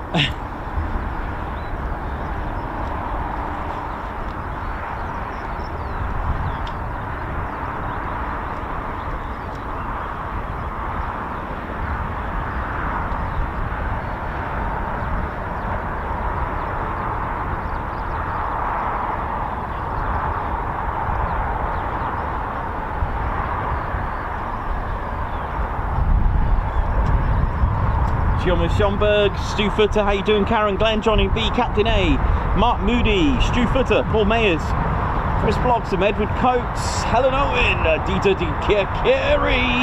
How you all doing? Welcome to the Ted Coningsby channel. Hope we're all good.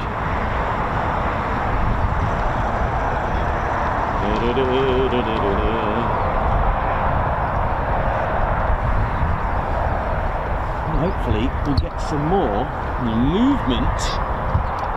So we're going to stay till 1600 local. That's our cut-off time. So we've got 59. Oh dear, this doesn't look good. Oh, that's, are the ladders going? No, looks like everyone's putting the ladders out. That's good. How are they going? That's not good. Hang on. This doesn't look good. Some are putting the ladders away, but some are going to the fence, if that makes sense.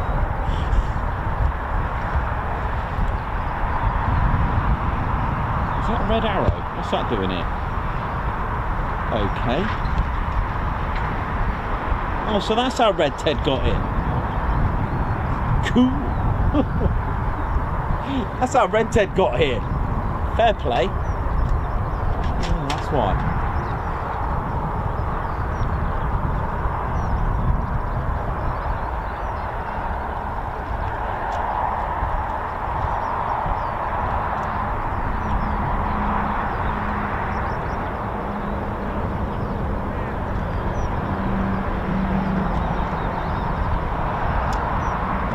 Seeing quite a few people taking their ladders away. What's going on?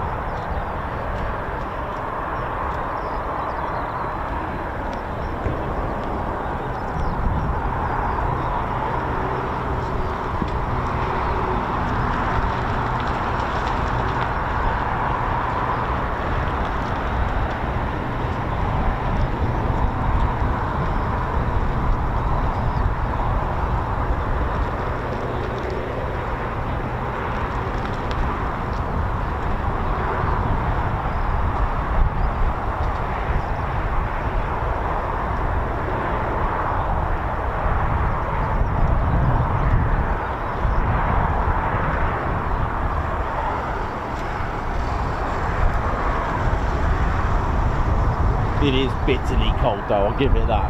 Might be people have just had enough of it, to be honest. But we'll see, we'll see. They have a red arrow out, that's interesting. Could be having a little engine run or something.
fire.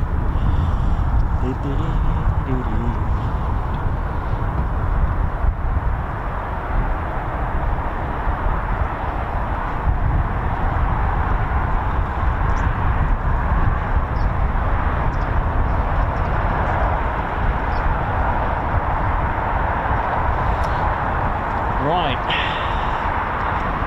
countdown is on for us, so let's see what we're going to get in this final 53 minutes to go. Come on, let's hopefully catch some departures.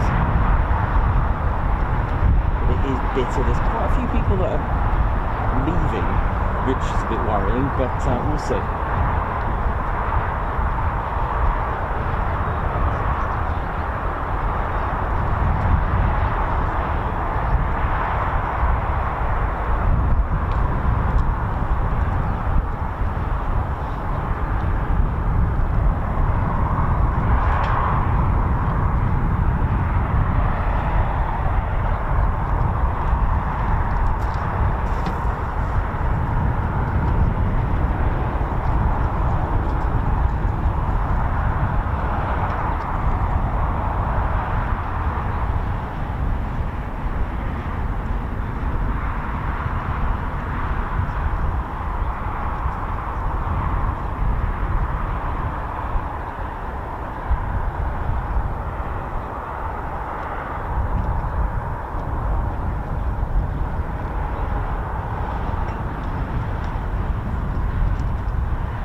Going out, it looks like it's just started up, isn't it?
in today. Ted Coningsby channel bringing you live military aviation around the country. And big shout out to everyone that's tuned in today and those that have just joined us today as well. Welcome our new fans. Welcome to the one and only Ted Coningsby channel. You will have some fun here and there'll be many laughs. That's pretty much guaranteed on this channel. And, of course, our loyal fans as well. How you all doing? What up? And all our members, those that fund the channel and keep us going, keep us flowing, keeping the streams, keeping the dreams. Thank you very much. Today it has been a challenging day for me up here in this real ice cold winds, but still going. Hopefully we'll catch a few more before things finish up for the day. But it's been fun. It's been really good. Of course, military aviation, nothing is certain, which is the beauty of it. Turn up, hope for the best.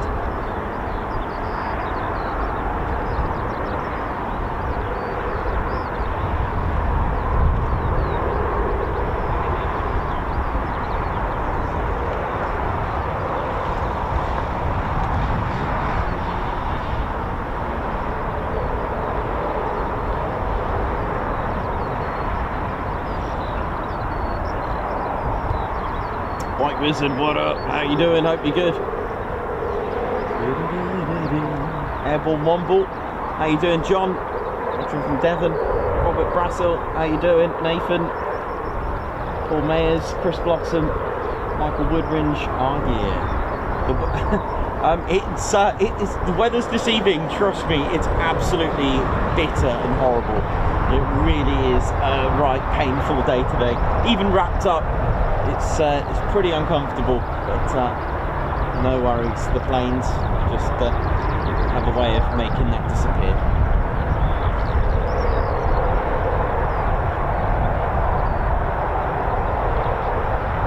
And tea as well. Bring plenty of tea.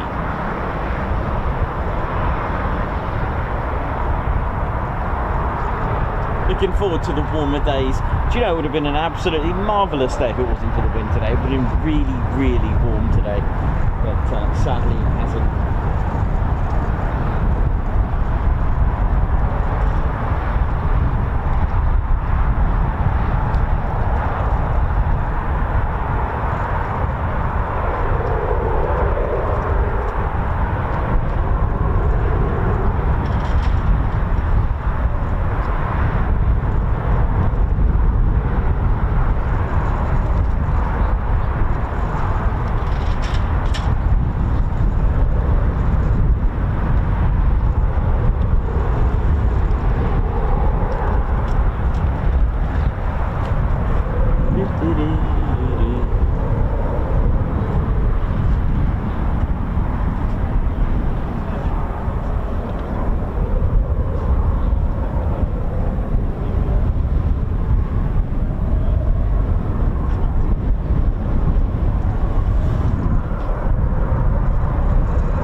just a ground run by the look of it.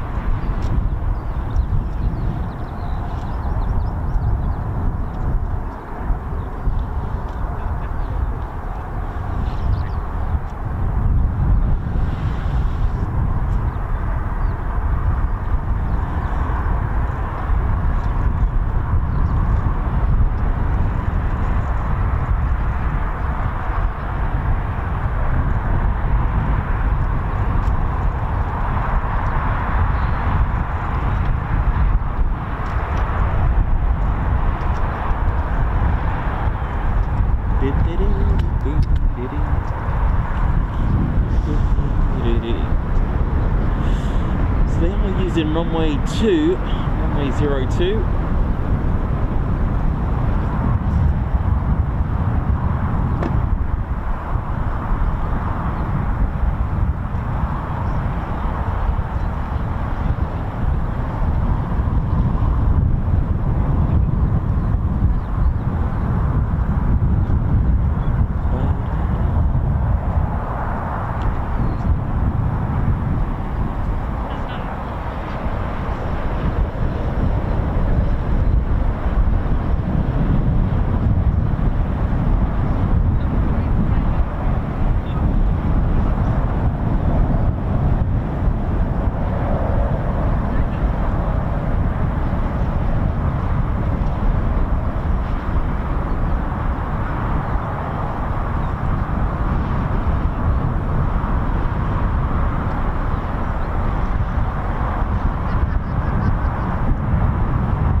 We've got some departures coming up. I love these lights.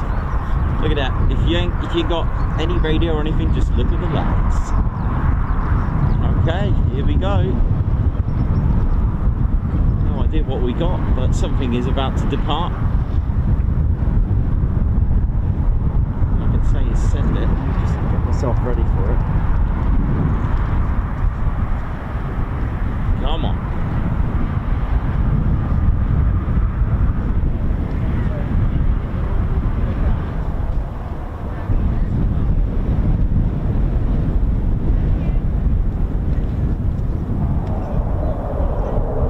Go.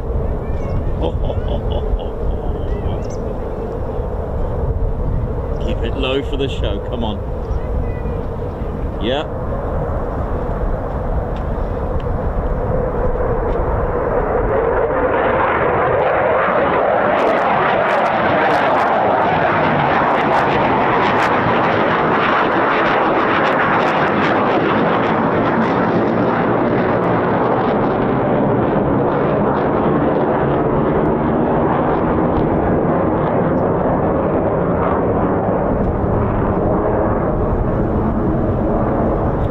Just the one.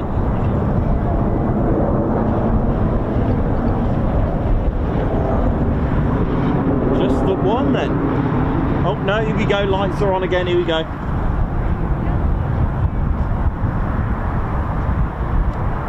We need a low one, come on, give me a low one.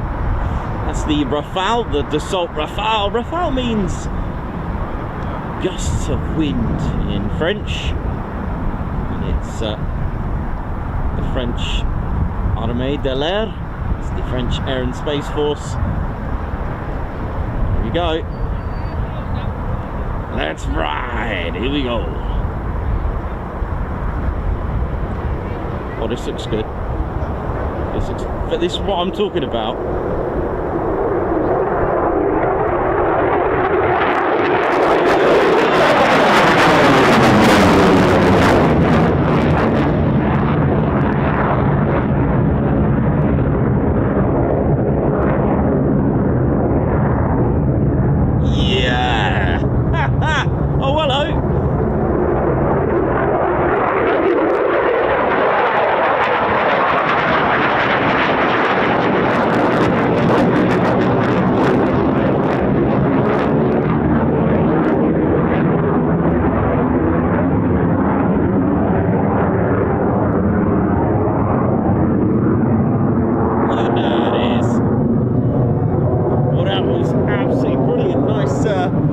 PTO from the F-16. Nice quick climb. Woo, that's what I'm talking about.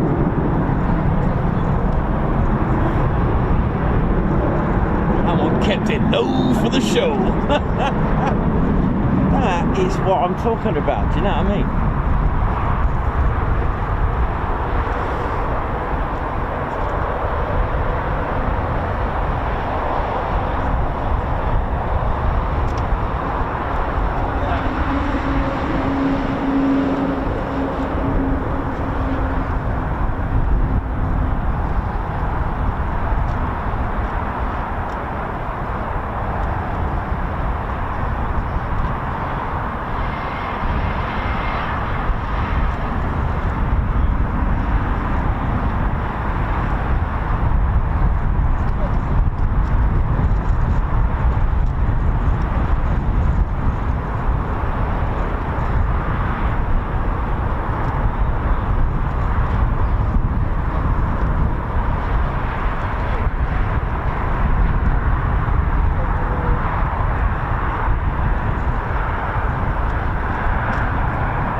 Beautiful, there we go. Okay, we've got more.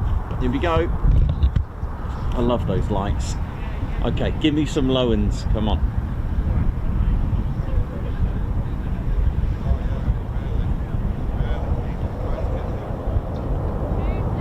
This sounds absolutely terrifyingly loud. What is it? Oh!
That way it makes up for hours of waiting. There we go, see? Never ruled it out there now.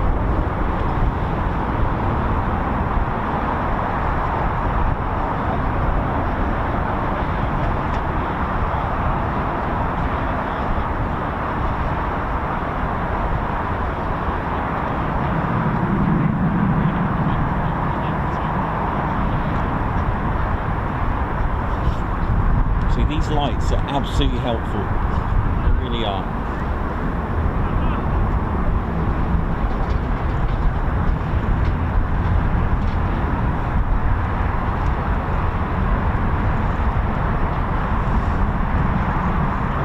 Said this as well, hours of waiting, like for example the Mac loop, or you know, you're waiting for 6 hours and then suddenly you just get one aircraft come through and all that waiting is all forgotten about. It's the way it is. It's military aviation.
Well, that was delicious.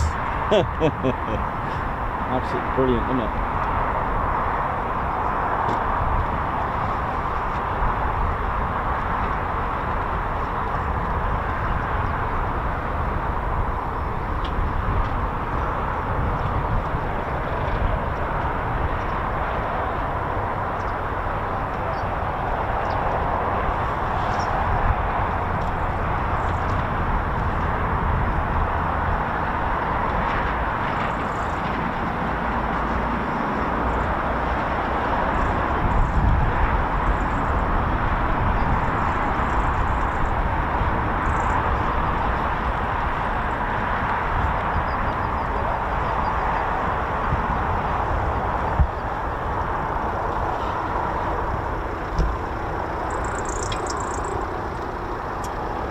Richard, the wing guy, member for 7 months, having more fun than I should be allowed to have. Thank you very much.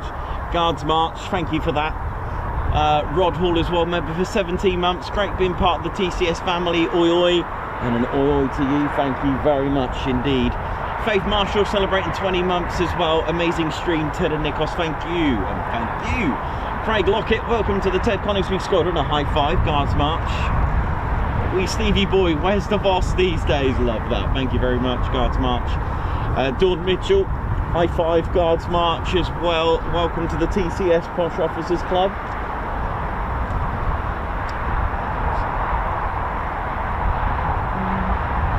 And David Coughlin, thanks Nikos, stuck at work in lovely Manchester. Make the day pass with the lovely military aviation. Guards March, thank you very much for that. Chris Baxter, Guards March, thank you for the super sticker. Sharon Chapman, Guards March as well, 5 months. Time flies when you're having fun with the TCS. Thank you very much.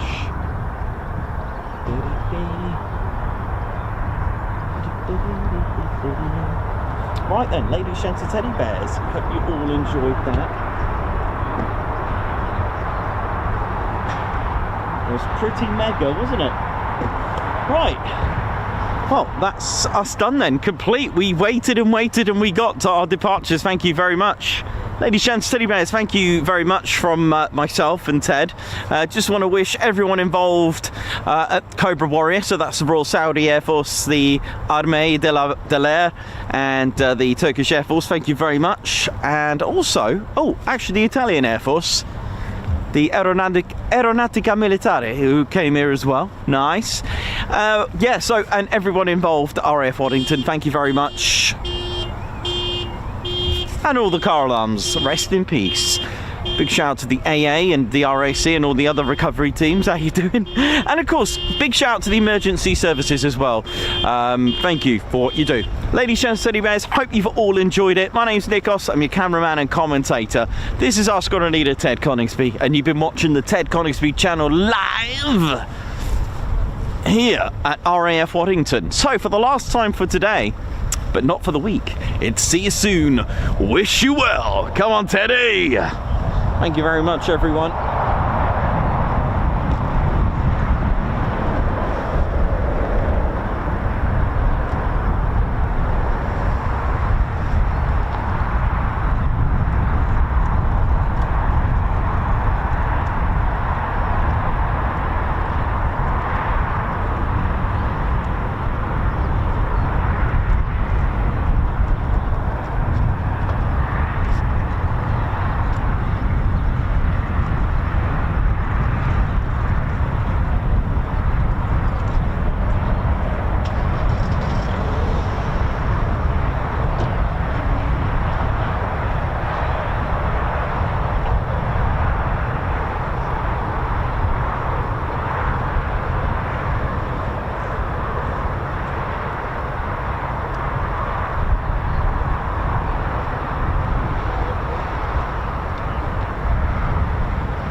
Oh yeah, ladies, sheds and teddy bears, welcome to the Ted Coningsby channel membership. I'm Nikos, I'm your cameraman and commentator. This is our squadron leader, Ted Coningsby. Just want to say a massive thank you to all our members. Guns up and oh yeah. Take it away, Ted. Ladies, sheds and teddy bears, we want to say a massive thank you to all of our subscribers for getting us to where we are today. We have gone all over the country, from as far as Lossiemouth to Bryce Norton, and military areas such as air weapons ranges, low flying areas, heritage centres and special flights for Ted too. We cannot do this without your support, and your support will be rewarded. You can now join the Ted Coningsby Squadron and help fund the channel to get us around the country and provide us with the funds for equipment to bring you better content too. We have 3 exciting membership levels with awesome YouTube perks to reward you back for your support. Our first level of membership is the Ted Coningsby Squadron. You'll get a loyalty badge on YouTube, unique TCS emojis that you can use on comments and live streams, members only videos which include behind the scenes, deleted scenes, sneak previews and also music videos that Ted likes to play the electric guitar on. You'll also get access to members only Discord server and discount on all of our Ted Coningsby merchandise. All of this for just $1.99 a month. Oh yeah. Our second level of membership is the Posh Officers Club. This includes all of the squadron perks, private Posh Officers Discord chat room, Posh Officers discounts on all of our Ted Coningsby merchandise, and the poshness of supporting the TCS even more. This is just £4.99 a month. Our third level was inspired by many of our fans who have been supporting the channel massively. So we'd love to reward you back with this, and our third level of membership is the Ted Coningsby Fighter Squadron.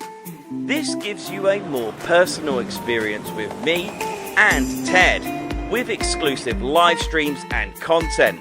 You'll get a free Ted Coningsby Fighter Squadron patch, a private Ted Coningsby Fighter Squadron Discord chat room, a gold colour Discord username, and a higher discount on all of our Ted Coningsby merchandise. All this for just $25.99 a month. Ladies, gents and teddy bears, the Ted Coningsby channel cannot thank you enough for all your support. And it's this support that keeps the dream, keeps the stream. Thank you so much. Oh yeah. Golf India, Bryce 31.